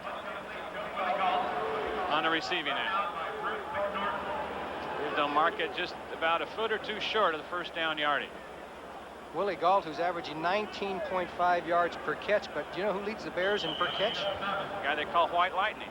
Keith Ortigo, 21 yards per catch. You would think it would be Galt, but Ortigo's had a couple of big games, but Willie Galt, as you know, catches those bombers, and they haven't really gone with the bomb to Galt yet. They probably won't do it here. 3rd down and very short. Less than a yard for the first down. They come out in the I formation. Packed in tight on defense, and it's a toss. good team defense, Johnny, because Suey got an excellent block on the corner out there, but the rest of the Lions responded. Well, the Lions are all over the place. They elected to go wide, going from kind of the I formation way deep. And look at Devon Mitchell, 31. He came up there, avoided the block by Hilgenberg, got some help, and they knocked Payton out of bounds. Big defensive stand for Detroit. Get a chance to get the ball back. Third and less than a yard, and they come through with a big play. Pete Manley is back for Detroit. Corey Buford will punt it for the Bears. 11:50 remaining in the third quarter. Bears with a 10-0 lead. Tries to angle away. Flags are down. Manley lets it go and rolls into the end zone for a touchback. Flags are down near the line of scrimmage. A 44-yard kick that rolled into the end zone. But we'll listen to Chuck Heberlein. He'll tell us what occurred. He wants to have a conference first. Get them all together and make sure they got the call right. If it was a defensive holding call or something like that against the Lions, it's a first down. 53 is illegally downfield for the offense. 36 is offside for the defense. They will offset. We will replay the down. It would have been a Detroit ball on the 20 without those penalties. Dan Brains was one of the men who did the infraction, so they would have had it on the 20. We'll see how it comes out with the play going over again. Being offsides on the defensive team when it's less than 5 yards to go for a first down. It sure is. That's the last thing you say when you leave that special teams huddle. Don't anybody be offsides on this one. So they'll just re-kick it.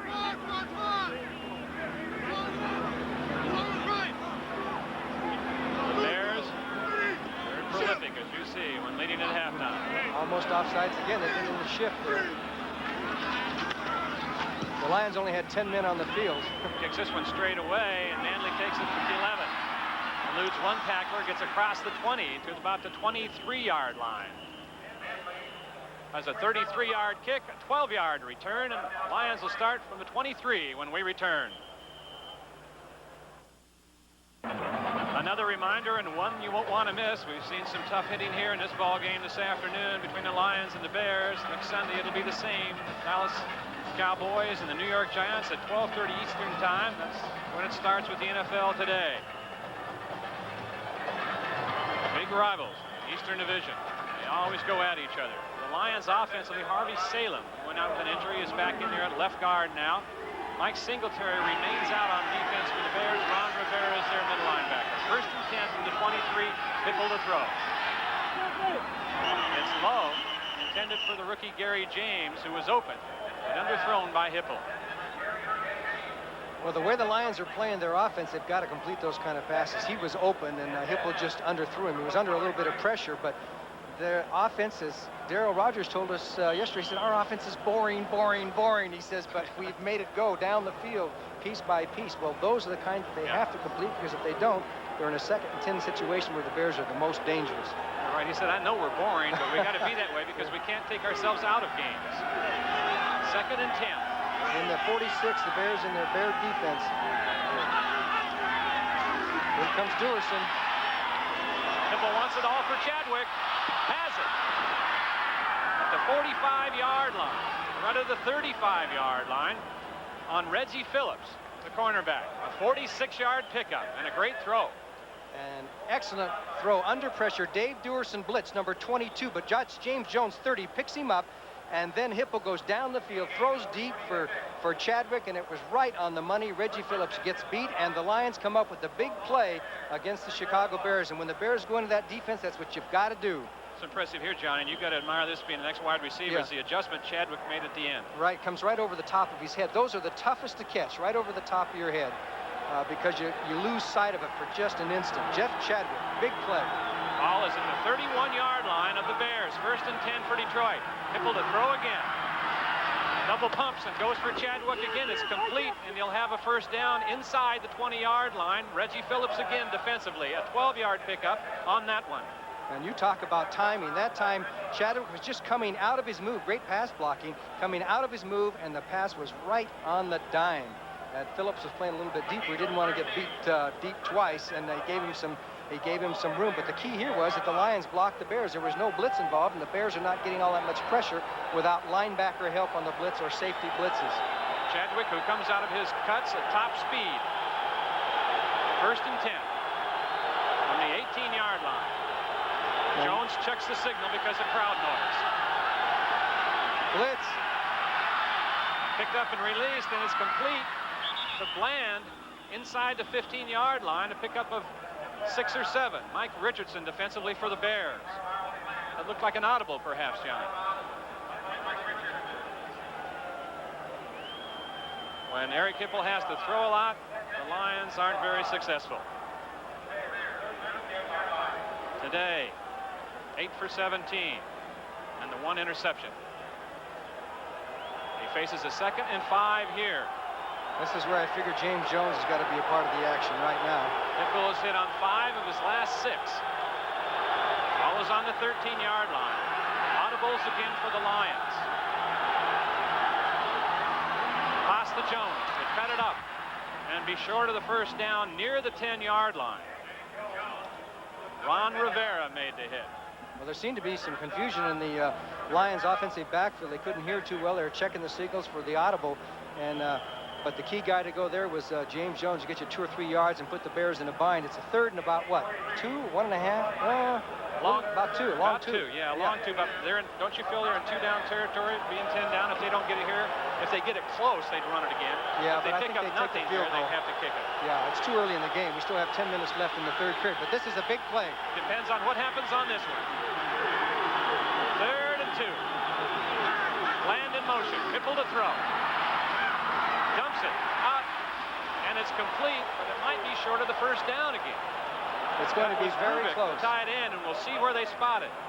Fensick made the hit immediately and may have kept him short of the 1st down. They'll probably bring the chains out. Well, that time Hipple beat the blitz. The Bears came with the all-out, everybody but the kitchen sink. Dewerson came from the outside, plus a linebacker. Hipple saw it coming and dumped the pass, and it's a tough coverage for Fensick to stop that completion from where he's coming from. You know, usually in this situation, you see one side or the other gesturing. Do they have it or they don't have it? But you don't see anything here right now. None of the players out there. Well, let me get my binoculars on it and see if I can give you some advance Well, there's notice. a guy that's hawk-eyeing it. Okay, it is. I think they're going to make it. Ooh, boy, that's within a... Oh, it's about an inch to go. What do you do, John? This is the situation we were talking about. I believe you got to go for it. Well, I think being that close, Hipple could fall forward an inch. Even if they jammed it up, the quarterback sneak, they're going to take the field goal. I don't know. No, they're bringing in the heavy duties. Yeah, they're bringing, both teams are loading up. Yeah. They've got everybody that they got on the roster that's over 280 in there now on both sides. The big thing they've got to do is get a good snap here, and if they do the quarterback sneak, Hipple, if he can just get control of the ball and take a little dive, he ought to be able to get a half an inch for him. James Jones is in there at fullback, and then Scott Williams, the big running back, who's really a fine blocker, is in there with him. But Hipple may take it himself. The crowd is ready. So are the Lions and the Bears. 4th and inches. Jones.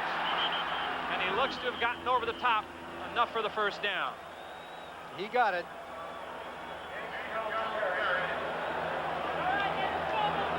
So a gutsy call by Darryl Rogers and his staff. It was almost a sure 3 for a guy like Eddie Murray. But in a situation being 10 down, here's what they had to do. Well, James Jones is plenty big, and he also keeps the legs going. As Darryl Rogers watches that play, let's check out his reaction. He's been coaching a long time. He says, "Nice going, guys. I knew we'd get it." He's cool about it. This is like he made a 10-foot putt or something. Yeah. Jones and Gary James now. Oh, blitz. Inside handoff. Jones breaks one tackle, and Rivera kind of trips him up, but not before he fights inside the 5-yard line. This was a blitz. They even brought Gary Fensick, the safety. See Gary Fensick, 45. You see Ron Rivera, 59. They came on the blitz, and Fensick almost jammed it up, but it was a perfect call for the situation as Jones squirted away. Ron Rivera in on the top. We slowed him down a little bit, but not before Jones got down to about the 3 3/4 yard line. So it'll be 2nd down now. Goal to go. Ball just across the 4, near the 3-yard line. Closer to the 4 than the 3. 9th play of this drive coming up. Scott Williams in there again with James Jones. Jones gets it, struggles forward.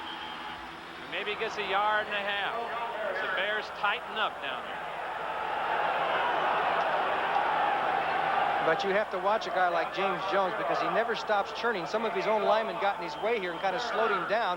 He wasn't able to gain his momentum. But see his feet, they just keep going. In fact, it cost him the game against the Rams last week. He fumbled right down on the 1-yard line with extra effort. But the player's got to keep driving. And Jones does that better than anybody. As Mike Ditka looks on, he knows he's got to, if the Lions score here, he's in for a football game for the rest of this one. 3rd and goal from the 2. You'd almost think play action here.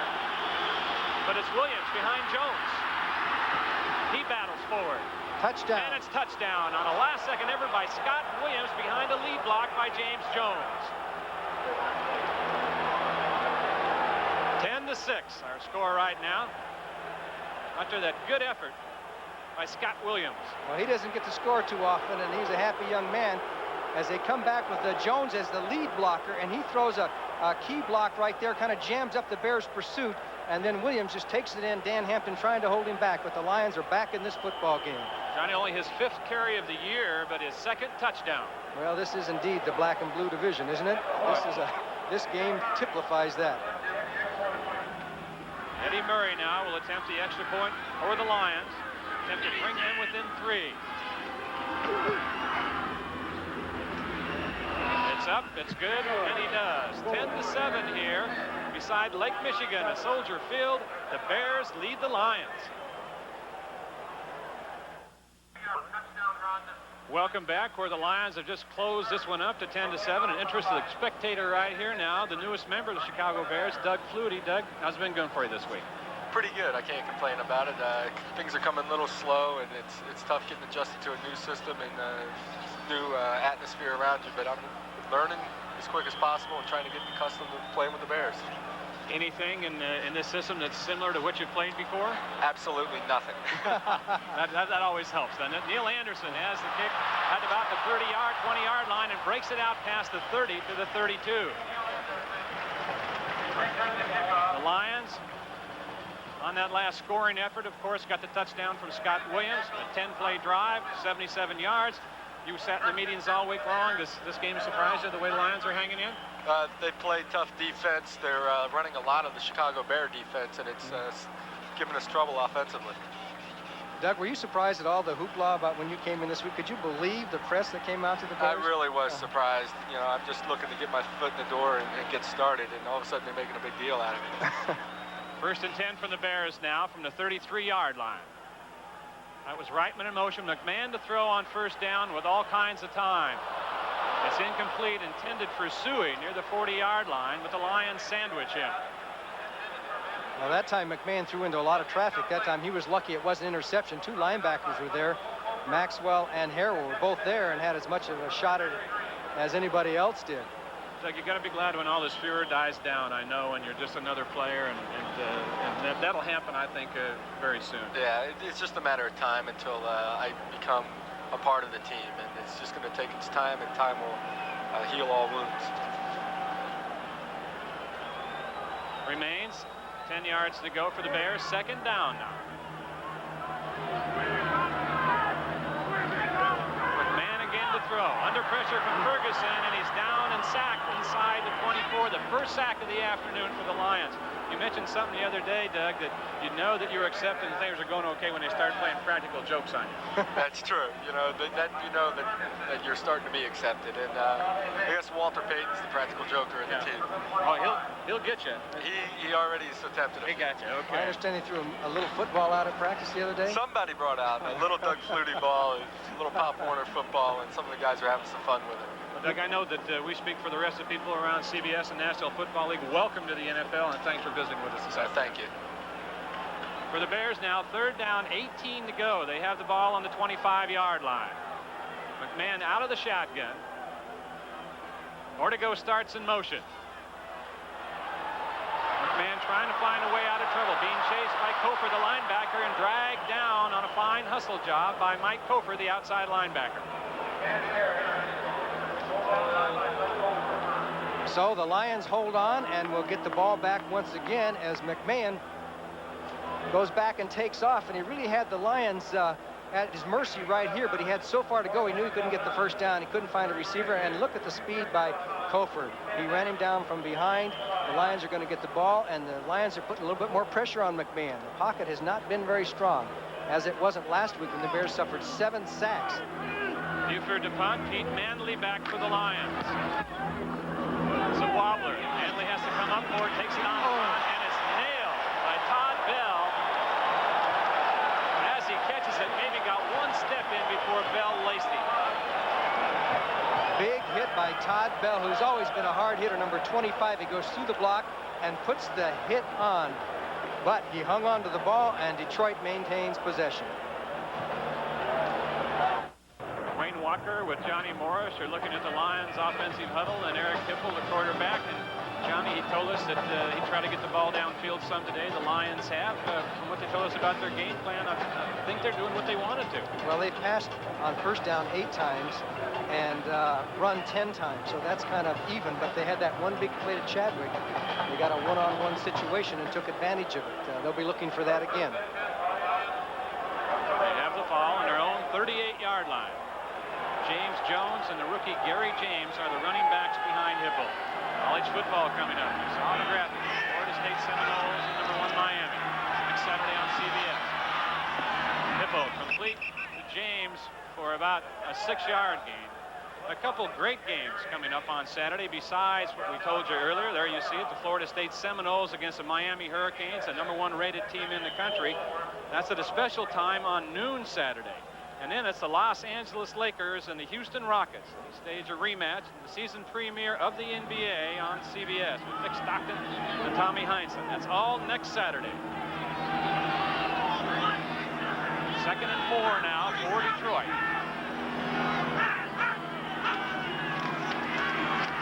Hipple out of the pocket again for Rubick, the tight end, and overthrows him just a touch. Duerson defensively for the Bears.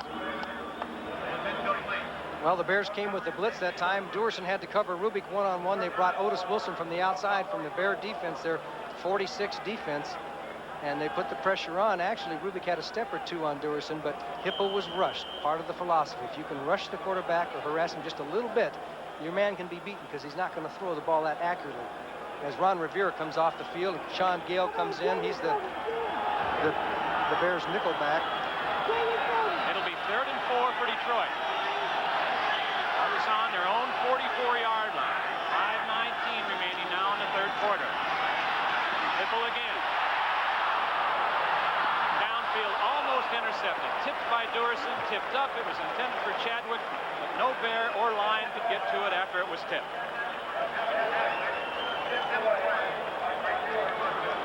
Actually, the Lions are lucky it wasn't intercepted because it was Wilbur Marshall who harassed Hipple, and then Hipple got rid of the ball and threw it into a whole bunch of traffic there, a bunch of Chicago Bears. It was tipped away. The Lions will be forced to punt. Wilbur Marshall having a big day for the Bears defensively. Lou Barnes will accept this one for the Bears. He is just inside his own 20-yard line. Mike Black, Detroit punter.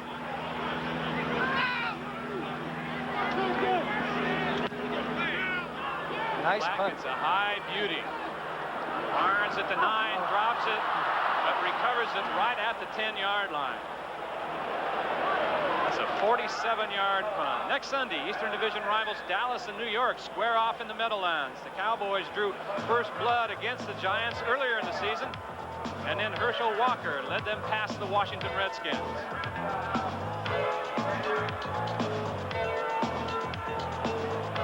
The Giants hope Lawrence Taylor and their defense can slow down the Cowboys, so next Sunday the NFC East race heats up as the Cowboys battle the Giants.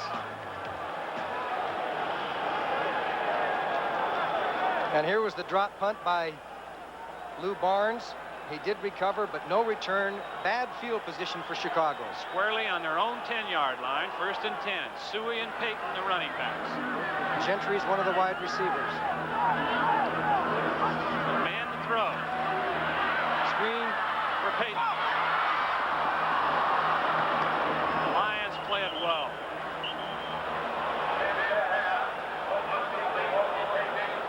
Did you see the pursuit by the Lions? As soon as they smelled that coming, there were 5 white jerseys over. Peyton had no chance. Pumped up, no question. You know, Johnny, when you're the Bears, every team you play now, you're their Super Bowl. Everybody's ready for you. Doesn't make any difference that they lost last week to the Vikings. The Lions want to do the same thing to them. Actually, the Lions entertained thoughts of a wild card. If they could win this game, they would be 4-4 at the halfway point, and if they, pick up a little bit, they'd have a shot at a wild card. They own a victory over the Vikings early in the year. 2nd and 11.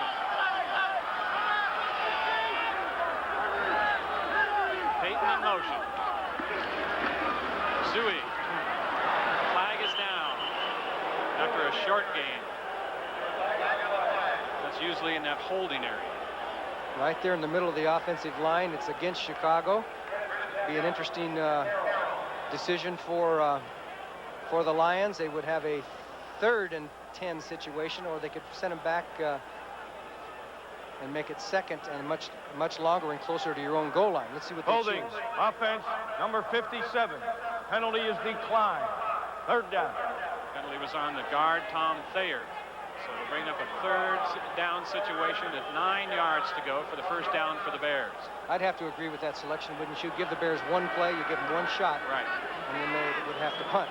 Darryl Rogers, who coached at Arizona State, Michigan State, Fresno State. He likes all the states. State, San Hayward State, even out there in California. If he didn't have a state, he wouldn't work for you. 3rd and 9. 4 wide receivers for Chicago. No flags down. Yes, there is. McMahon scrambling and goes down, but there's flags down, and perhaps the Lions were offsides.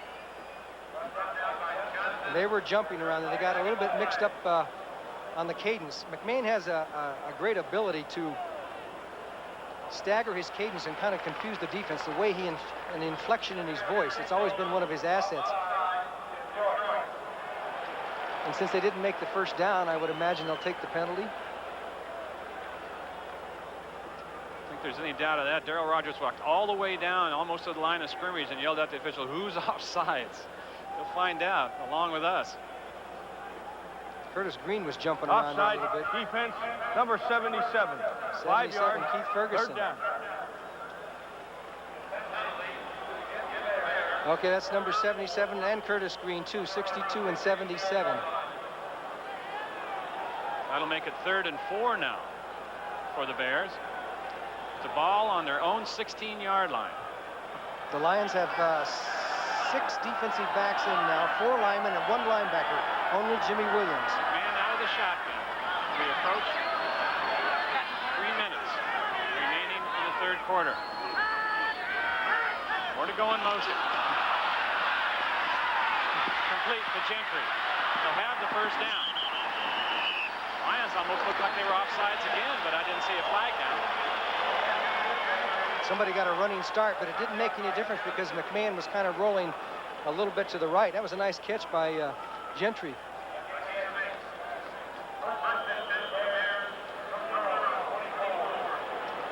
So the Lions had him and let him off the hook there. 1st down, Chicago. Ball will be spotted on the 24-yard line. Suey and Peyton back in there now for Chicago. 10-7 Bears. 2:55 remaining in the 3rd quarter. Suey. I guess 3 or 4 tough ones.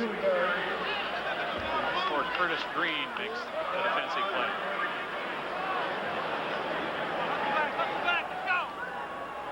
What the Lions have done now in this 3rd quarter, they've taken the crowd out of this game some. They have. Well, they have accomplished what they wanted to do, and that was to keep it as a close game. Now, if the Bears are a better football team, but they have kept it close. If they get a couple of breaks one way or the other in the turnovers, the Lions could win this game. So I think at this point, Darryl Rogers has got to be satisfied that he's kept it close, now hoping for the break. 2nd and 6. Long count by McMahon. Slant in, intended for Galt. And he'll have the 1st down near the 40-yard line. Let's go to New York now and Brent Musburger. Well, Wayne, here are the details behind San Francisco's tying touchdown. Ronnie Lott's 7th interception set it up. Morosky on the scramble, and that's his first rushing touchdown this season. San Francisco 14, Green Bay 14. Back to Soldier Field and Wayne Walker. Thank you, Brent. Bears with that first down. Now the ball is on the 37-yard line, and here's that completion, McMahon to Galt. Galt has taken a couple of big hits. This is the kind you're gonna have to take your punishment, and he took it from little Dwayne Galloway. He'll hit you. Good concentration. First and 10, McMahon to throw again. This is for Peyton, and it's dropped. Jimmy Williams, number 59, must have had his spaghetti today. Yeah, Jimmy Williams is all over the place. I wonder if he had his spaghetti this morning. He had to make a play like that. He eats spaghetti on Saturday night, eats spaghetti on Sunday morning. He's been doing it. He puts on new shoes, new socks for every game, and this time he puts a hit on Walter Payton. There's something else he does. He gets superstitious. He gets a shave and a haircut on Saturdays, and then pays extra so he can room by himself. I tell you, I was superstitious, but I ain't carried that far. Yeah. Well, it works for him. He's been doing well. Second and 10 now. Come on, guys.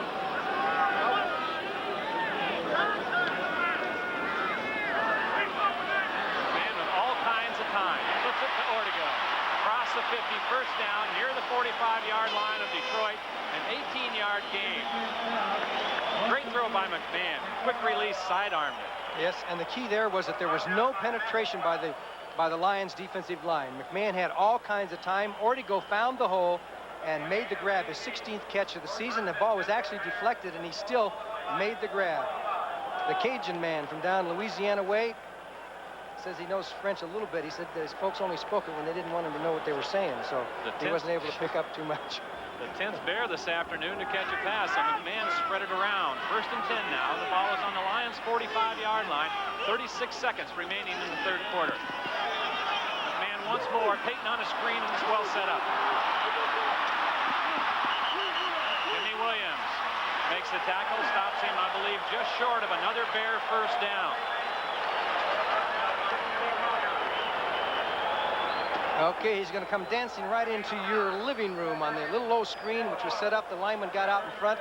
You can see Tom Thayer, 57, and Peyton follows these blockers. He looks for the avenue, and he found the avenue as Thayer made his kick-out block, and Jay Hilgenberg made a nice block, and the Bears have a nice little drive going. They sure do, and you could go back to that offside penalty on the Lions that got the Bears started on this drive. That's the end of the third quarter with the score 10-7, Bears leading. Right here at second down, 1 to go for a first down for the Chicago Bears on the Detroit 36-yard line. They lead 10-7. Peyton and Suey in the backfield. That was Suey, and he'll have the first down across the 25, or rather the 35-yard line. Vernon Maxwell on the defensive play for Detroit. It appears that the Bears have a nice drive going where they're getting their 5 and 6 and 8 and 10 yards a clip, and I think the Lions are going to have to do something. They're going to have to take a chance, I think, in order to stop them from at least getting down to a field goal, and that is some kinds of blitz and twist and something. They just can't play, you know, a 3-4 and give them right down the field, because the Bears have seemed to have gotten into a groove. And they own this quarter. Yes, 54-17 against their opponents. First and 10. Ball is spotted on the 33-yard line. The Lions are in the Bear defense right now. Toss to Suey. Peyton gets a block, and Suey gets about 3 or 4 before Jimmy Williams hauls him down. Mike Ditka told us that if Walter Payton's doing anything better than he did in his career before this year, it's blocking. He's probably blocking better this year than he ever has. Okay, and let's take a look at Jimmy Williams. He tried to grab that jersey and tried to pull. There's no such thing as a tearaway jersey anymore, Jimmy. You got to get him with your body, which he did. If he hadn't had that second plate of spaghetti, he might not have been able to make that second effort, John. I can't believe eating spaghetti on a Sunday morning, can you? I can if I weren't playing. Second and 6.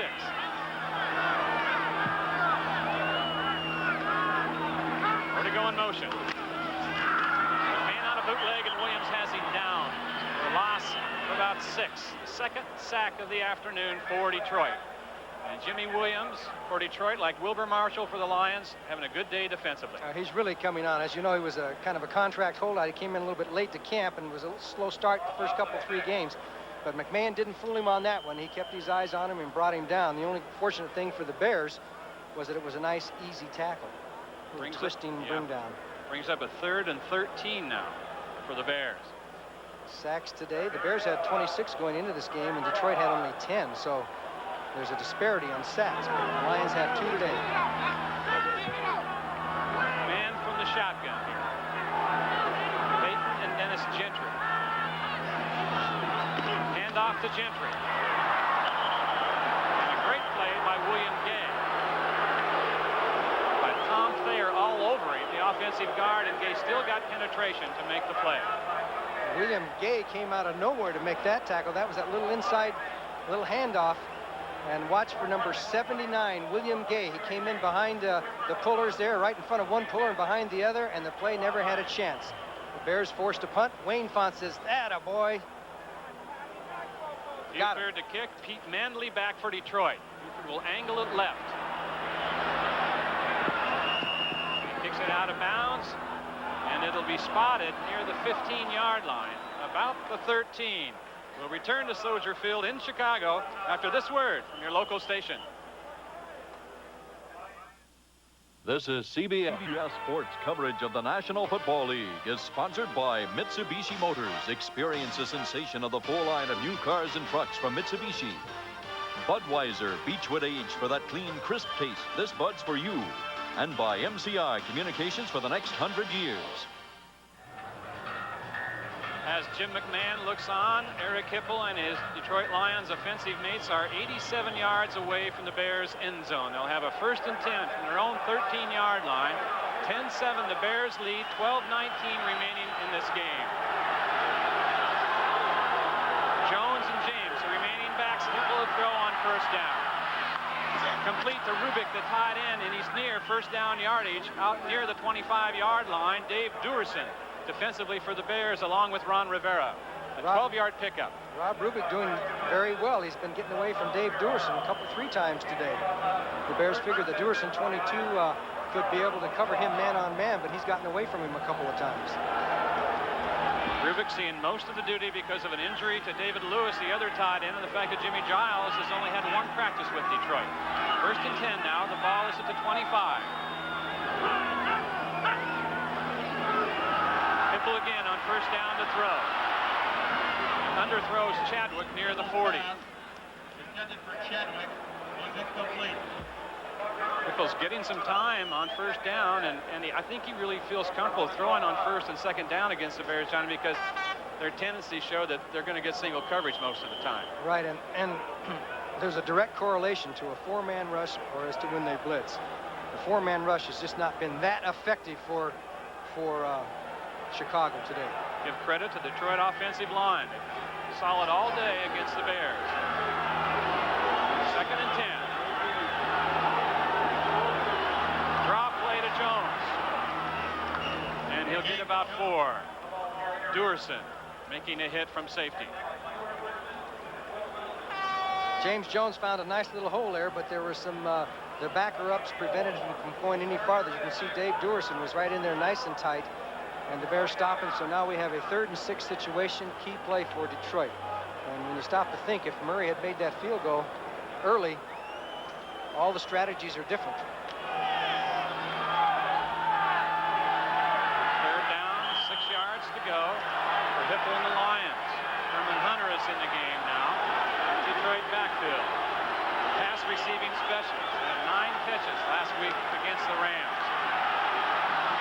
For Jones, Otis Wilson, great defensive play, got a handout and almost intercepted it. Well, the linebackers are having good days today, both sides. Well, he did his job. He made sure they didn't complete it, and the Bears are going to get the ball back. Otis Wilson, who really had a double celebration recently, had his 29th birthday, and he got engaged all in the same day. Now, that's what you call having a good day, isn't it? Lou Barnes. Deep for the Bears. Black will kick it for the Lions. He gets a high hanger. Barnes has to fair catch it at the 36-yard line. A 35-yard punt, no return. The Bears in possession when we return. The first quarter, it was the Bears 7, Detroit nothing, when Eddie Murray trotted out on the field for Detroit to attempt a 28-yard field goal. And he missed it, and he's in a little bit of a rut. He has only made one of his last 4 field goals. He may get another shot at it before this afternoon is out, but that was a key play in this game. It's the difference in the game. He's a guy that's been so successful throughout his career, Johnny, that a miss like that doesn't affect him much because he's got confidence in his ability and knows he can come back and bang the next 2 or 3 right through. Calvin Thomas and Walter Payton back in the Bears backfield now with Jim McMahon. First and 10. Ball is on the Bears' 37-yard line. 10:55 remaining in the game. That was Payton driving forward and gets 6 or 7. Next Sunday on CBS, big Eastern Division game, the Dallas Cowboys and the New York Giants. Dallas will be there with Herschel Walker making a start. And the Giants will be there with their tough defense. It all starts at 12:30 Eastern time with the NFL Today. Both those next teams, Sunday. Both those teams were 5-2 going into this weekend. Second and 3. Payton again. He has the first down.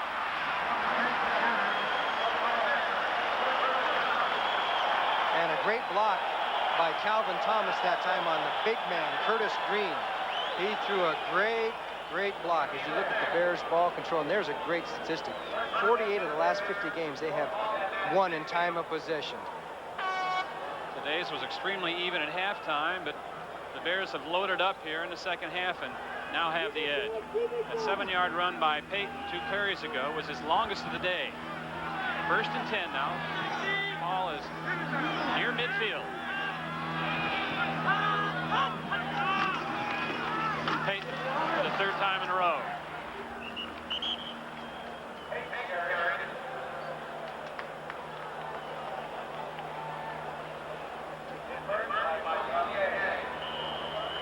He has a ways to go today, but he's rushed for over 100 yards his last 8 games here at Soldier Field.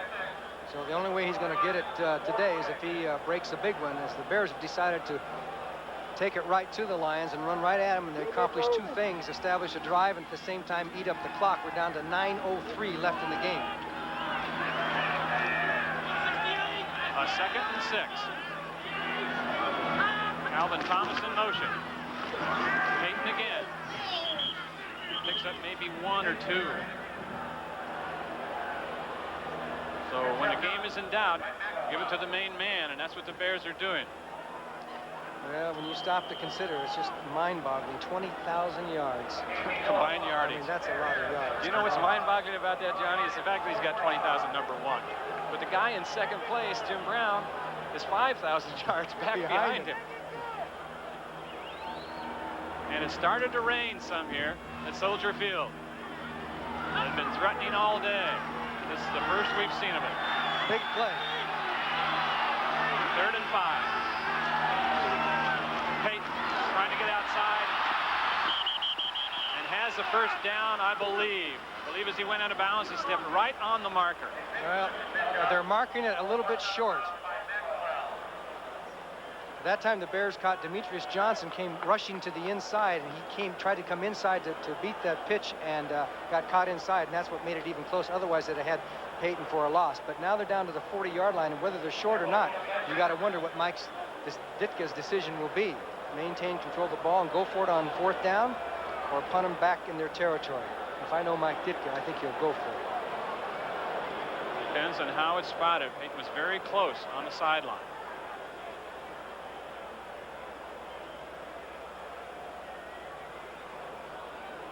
First down. He doesn't have to face the decision. You just didn't figure Walter Payton making that kind of run and having the marker there in front of him and not getting the first down. The best that there's been. And the best that there's been at taking a run like this, Johnny, a 2 or 3 yard gain and turn it into an 8-yarder. You see where number 21, that was Demetrius Johnson, came across the line of scrimmage, took a calculated risk, and it hurt. Ball is now at the 40-yard line of Detroit. 8:04 remaining on the clock.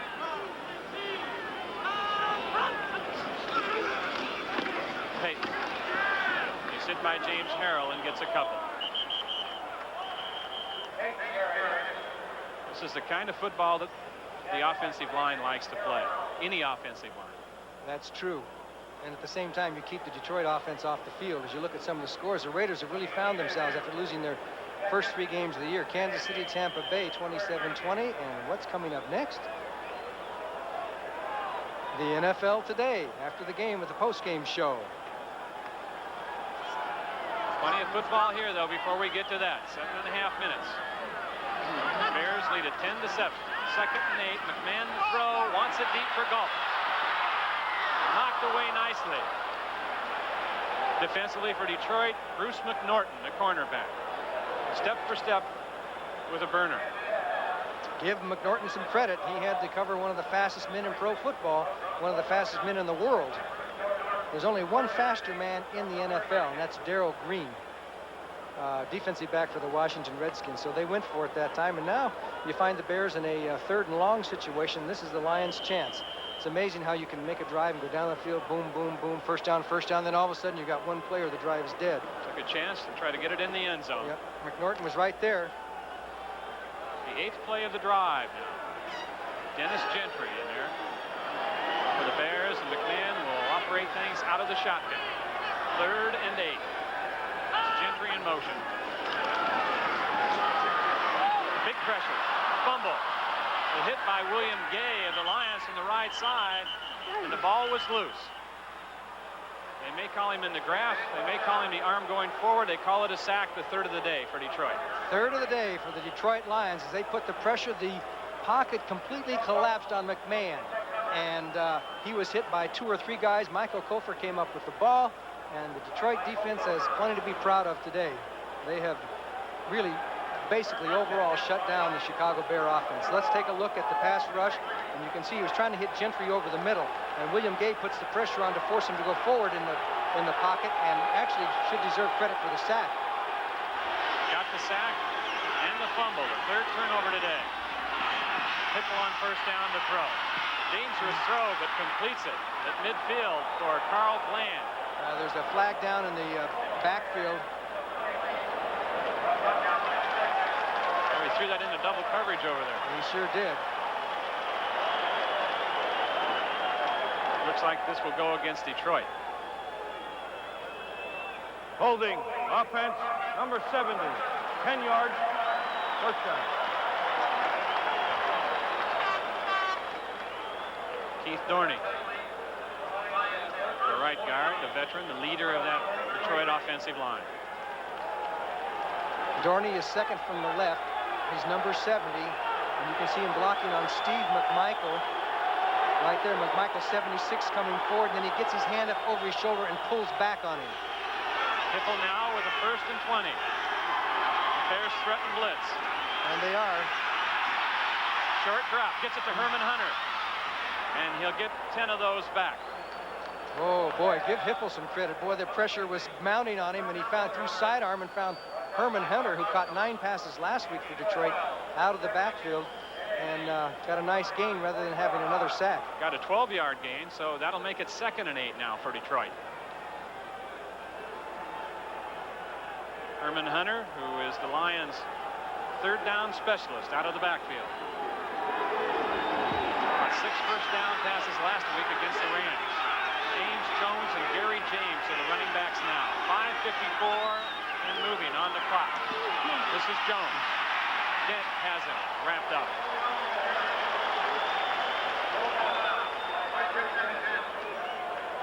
No gain there. So it'll be 3rd and 8 now for the Lions. And this is their biggest 3rd down play of the afternoon. And we'll have to watch closely. It'll be kind of fun to watch to see how the Bears handle this now. They've got Sean Gale in there. They have 5 defensive backs. The Lions come back with Herman Hunter. Will they blitz? Will Marshall and Otis Wilson, will they play off in the zone? This is what Eric Hipple is trying to figure out at the line of scrimmage.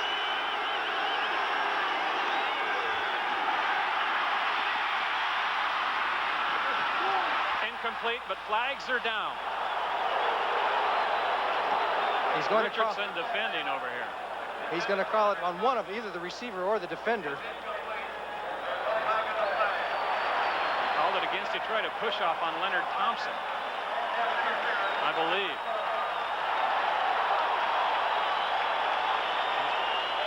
That's the call. It's going against the offensive receiver. And that's really a tough situation for a receiver. You come down the field and some Pass defensive back. Offense, number 39. The penalty is declined. It's 4th down. And some defensive back gets right in your face and stands when you're going full speed, and they call you for offensive interference. It's not fair. Leonard Thompson there. I admire you for that, Johnny, even though you played that position. Punting situation now. Lou Barnes. Back deep for the Bears. Mike Black to kick for the Lions. 5:06 on the clock. Black hits a beauty. Barnes is back inside his 10 at the 8 and brings it out. Across the 20, near the 25-yard line. That's a 47-yard punt, and the Bears will start from their 25 when we return. On 60 Minutes, you'll meet the drunk driver's best friend. He's a lawyer who has defended 1,500 drunk drivers and beat the rap every time. And then Murder, She Wrote, followed by a CBS television movie, Who's Julia? That's tonight on CBS. First and 10 now for the Bears. 4:53 left in the game. They're on their own 25. Calvin Thomas with Walter Payton. And McMahon will throw short drop. He has it to Payton. A long handoff is all that is. Expect to see more of the same, Johnny. If he's going to throw, it's got to be those kinds of passes, and basically you think they just got to keep giving it to Payton and use up the clock and try to get the first downs and move the Lions off the ball. Well, I think there's another reason for that is McMahon obviously is not 100%. He did throw the ball down the field well on the one to Willie Gault, but obviously he's less than 100%, and the arm grabs on him, and he's just trying to get through the game and get a victory. Use as much of the clock now as he can. Here's Payton inside. He'll have the first down. Across the 35 near the 37-yard line. Shelton Robinson finally hauling him down for Detroit. This was a case of Payton seeing the crease and just putting his head down and driving. And notice how he carries the ball, and then he tucked it away at the last second. He carries it out in front of him with 2 hands, and then right before impact, he just has that sixth sense of when to put the ball away. Of course, usually if somebody's going to hit you, you try and put it away, but some guys forget.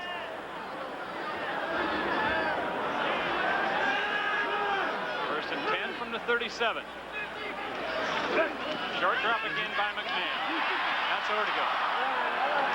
And he's close to a first down. Maybe a yard short. Dwayne Galloway defensively for Detroit along with Jimmy Williams. Well, they're giving him that short hitch, 5-6 yards deep, and I get back to the point I was making. The Lions got to take a chance here somewhere. You know, a cornerback's got to say, hey, 3 minutes left in the game, we're going to get beat. I got to take a chance and go up for the interception. Or, you know, you might get beat and lose the game, but you just can't let him move the ball down yet. Right, you can't play 10 yards off like that. No, you got to take a chance. They might have to take the chance by their defensive call, whether a safety blitz or even something like that at this point. Second down and 1. Ortega was just short. Calvin Thomas has it. As he pulls across the 50 into Detroit territory, there's a flag down late.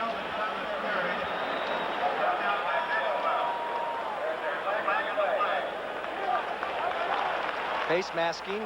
It will go against Detroit, and the Bears will be into Lion territory. And we're reaching the point where Darryl Rogers... Defense number 57. 5-yard penalty. Tacked on to the end of the run. It's a first down. The call was on the inside linebacker Vernon Maxwell as he was trying to drag Thomas down.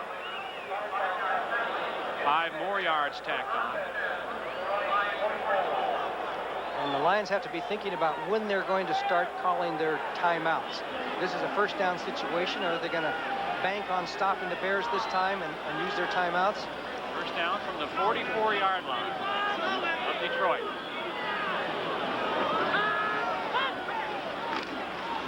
Peyton again inside. And again some valuable real estate. Moving into the 2-minute mark now. The Lions would probably have to get him stopped before they'd use a timeout. They haven't done it, so they'll just let it wind down to the 2-minute warning. And that is where we are. The Bears lead at 10-7. Stay with us. It's not decided yet.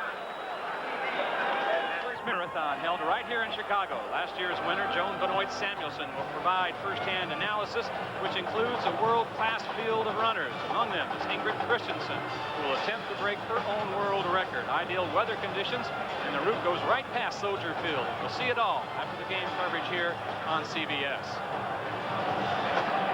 Right now, it's still up in the air. The Bears, though, do have the upper hand. They lead the Detroit Lions by a score of 10-7, exactly 2 minutes remaining on the clock. It'll be second down and 5 yards to go for another Chicago first down. Lions defensively are in a place where they have to gamble and take some chances. Calvin Thomas and Walter Payton are in the backfield with McMahon. Ball is just across the 40-yard line.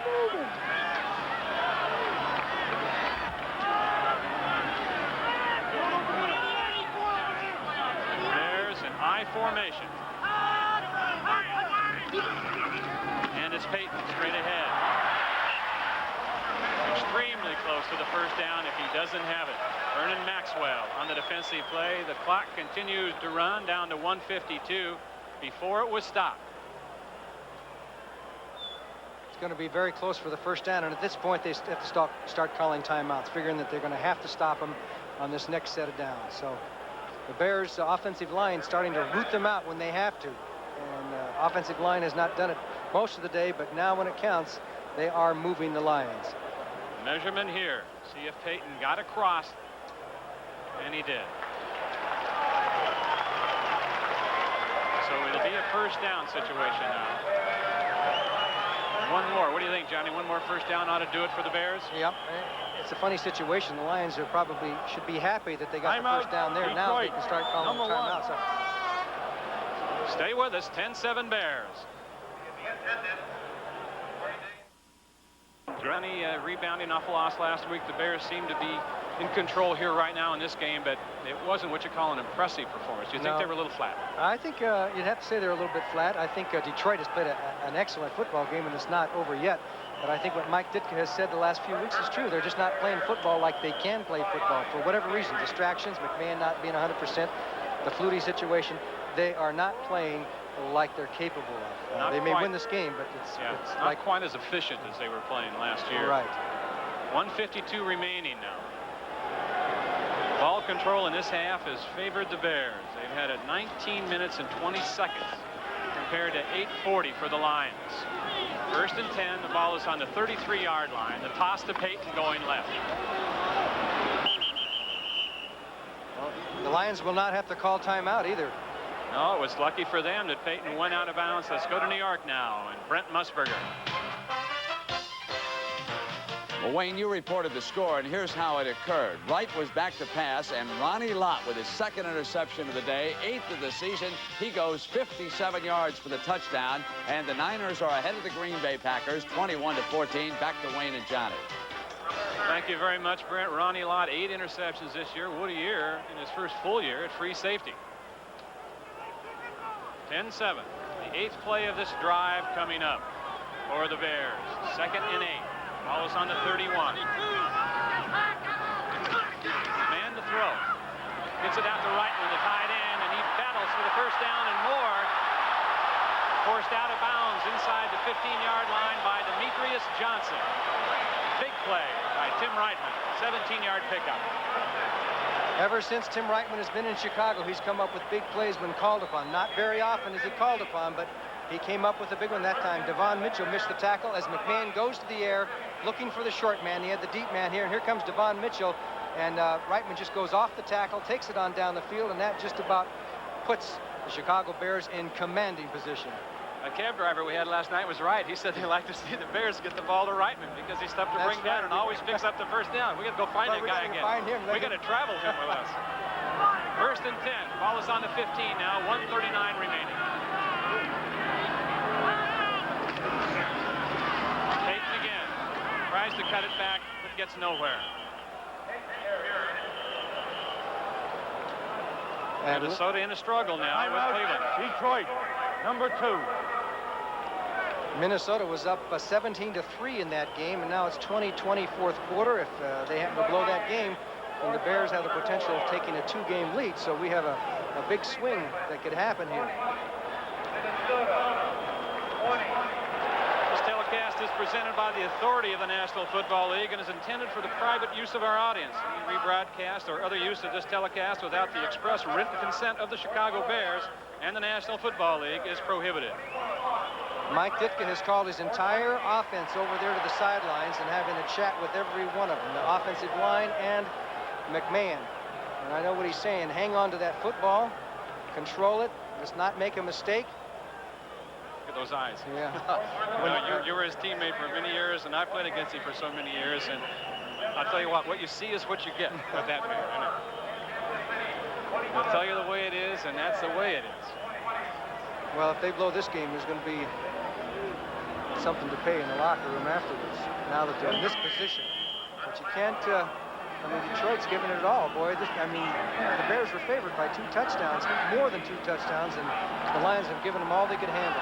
It's been good effort on both sides of the football here this afternoon. Nothing came easy for either team. Second and 10. They're packed in tight. Lions blitz. Got across the line of scrimmage prematurely. It looked. Flags are down.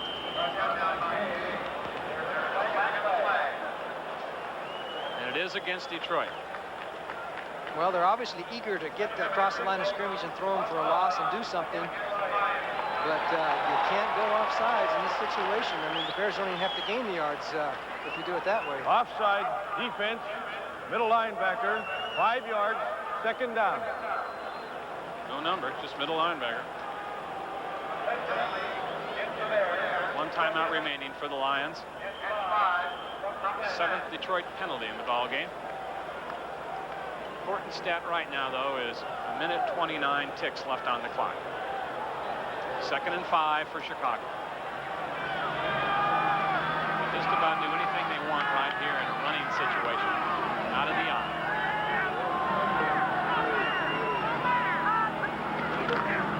McAlvin Thomas bounces out and has a first down inside the 5, and another flag is down. Good, strong running by the 245-pound Calvin Thomas.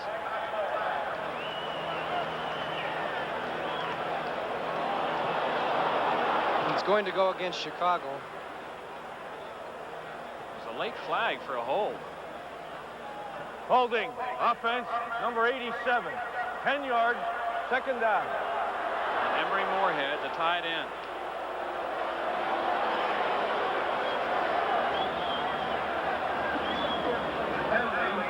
But the point here is just hang on to the ball. It's not what you call a critical penalty. That's right, the Lions with 1 timeout left. And the Bears only on second down. Right. So Emery Moorhead ought to be happy about one thing. He went to Colorado, and I couldn't believe Colorado beat Nebraska yesterday.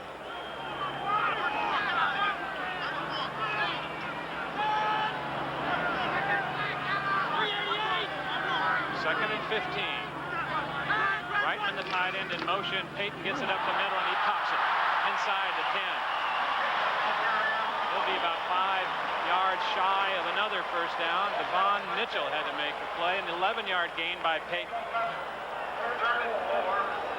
Rodgers is signaling the defense he wants to use that last timeout. Payton now 67 Timeout, yards. Detroit, 21 number carries. 3. Boy, when he sees that daylight, boy, does he take off right up there. Hilgenberg with a good block up the middle. Tom Thayer sealed out well, number 57. And Payton goes to the 9-yard line. Is he getting close to that 100 yards at all? I guess 67 yards. 67. 21 carries. Well, it'll be tough to make it now, but for a man that had only 7 yards at the halftime, he's doing okay. He's averaged 79 yards against the Lions in his career, so he's approaching that. And he did a...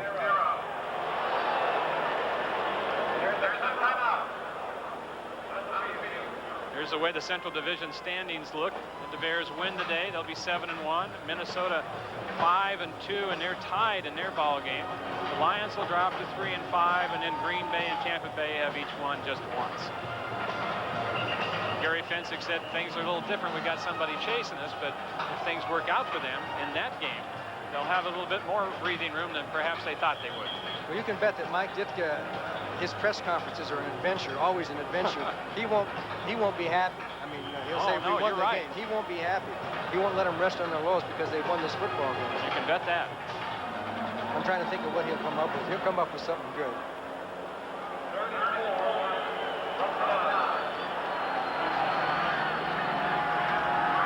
This is a 3rd and 4. The Bears aren't concerned about anything but hanging on and snapping it 2 more times. No timeouts left for Detroit. Calvin Thomas, he's downed immediately. So the Bears will let it run on down here. Well, they have an interesting choice here.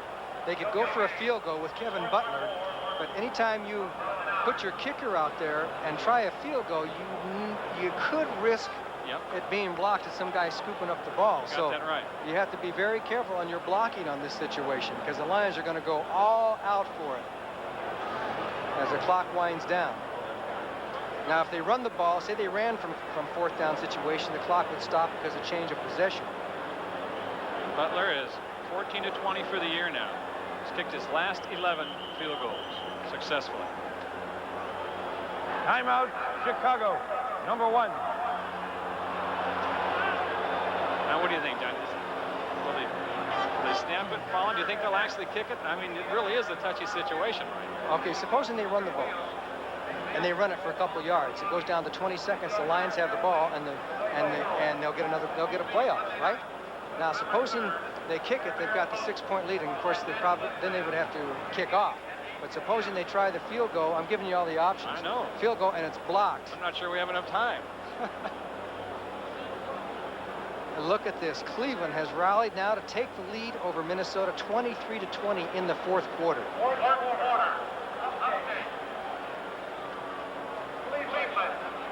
Means that the Bears could come out of here today with a 2-game lead in their division.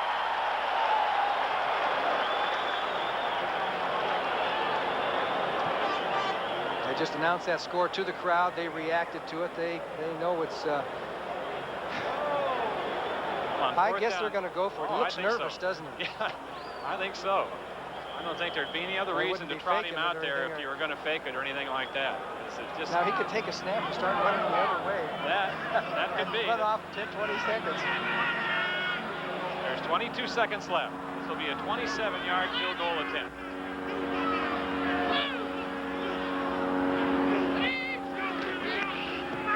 It's up. And it's good. The Bears have some space. They have a 6-point lead. 13-7, and there are only 18 ticks left on the clock in this one. You have to kick off now, and more than likely, what do you do? Squib kick it, try to kick it that way, or do you just loft it down there and let them do it? Well, one thing for sure, the Lions are going to get another play from scrimmage. And if they probably squib kick it so that nobody can get a full head of steam, and then the Lions will go for the old bombaroo. Or we could see multilaterals. Shades of the California Stanford. Wasn't it California Stanford? That's right. They call that after the play that beat the band. The guy ran through the Cal band to score the touchdown. You were covering that game, weren't you? Well, I wasn't there, but you know I live out there, so you see it on highlights every other day out there. Still, it was such an incredible play. I happened to be in St. Louis working that weekend. On the road, probably like you were. So it looks like the Bears have wrapped it up. 18 seconds left.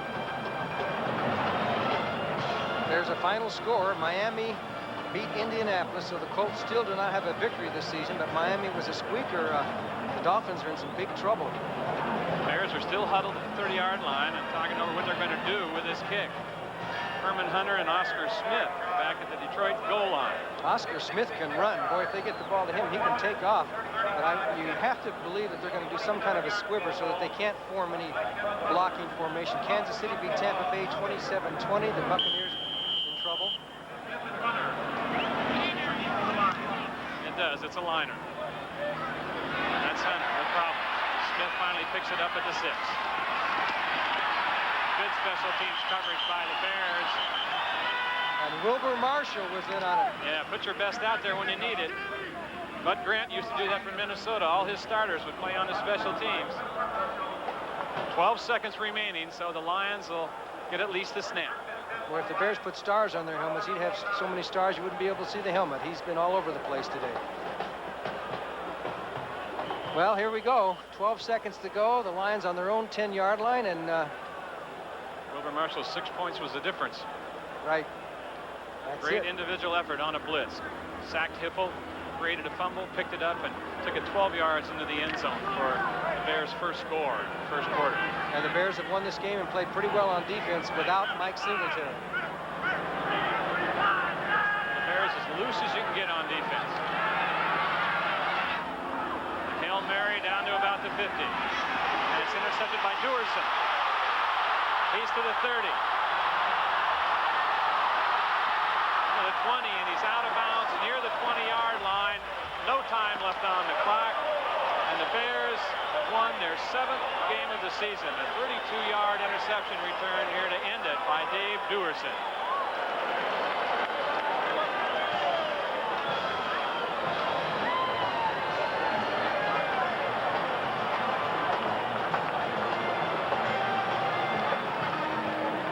Football game is over, and here was the last play as Dave Duerson, as they went with the Hail Mary pass, 3 receivers down the field hoping for a break, a bounce of the ball, but it went to the Chicago Bears, and Dave Duerson, number 22, his 5th interception of the year, puts him right up among the leaders, and he takes it down the sidelines. For a moment I thought he might get a touchdown. It became a moot point, out of bounds. The Bears win it. They're now 7-1. He was thinking touchdown, and the guy that came over and knocked him out of bounds was Eric Hipple. And congratulations both ways between Hipple and McMahon there. And McMahon, the fact that he came in the second half and performed fairly well, I don't think he hurt his shoulder anymore, so he might have another week to get it in better shape. But they now 22 straight games that they have played where he has started, and they have won. So obviously Jim McMahon, whether it was a spectacular performance or not, when he's there, the Chicago Bears win football games. 31 of their last 35 to go along with those 22 straight. For Johnny Morris, this is Wayne Walker saying so long from Soldier Field in Chicago. With the final score, Chicago 13, Detroit 7. You've been watching CBS Sports coverage of the National Football League.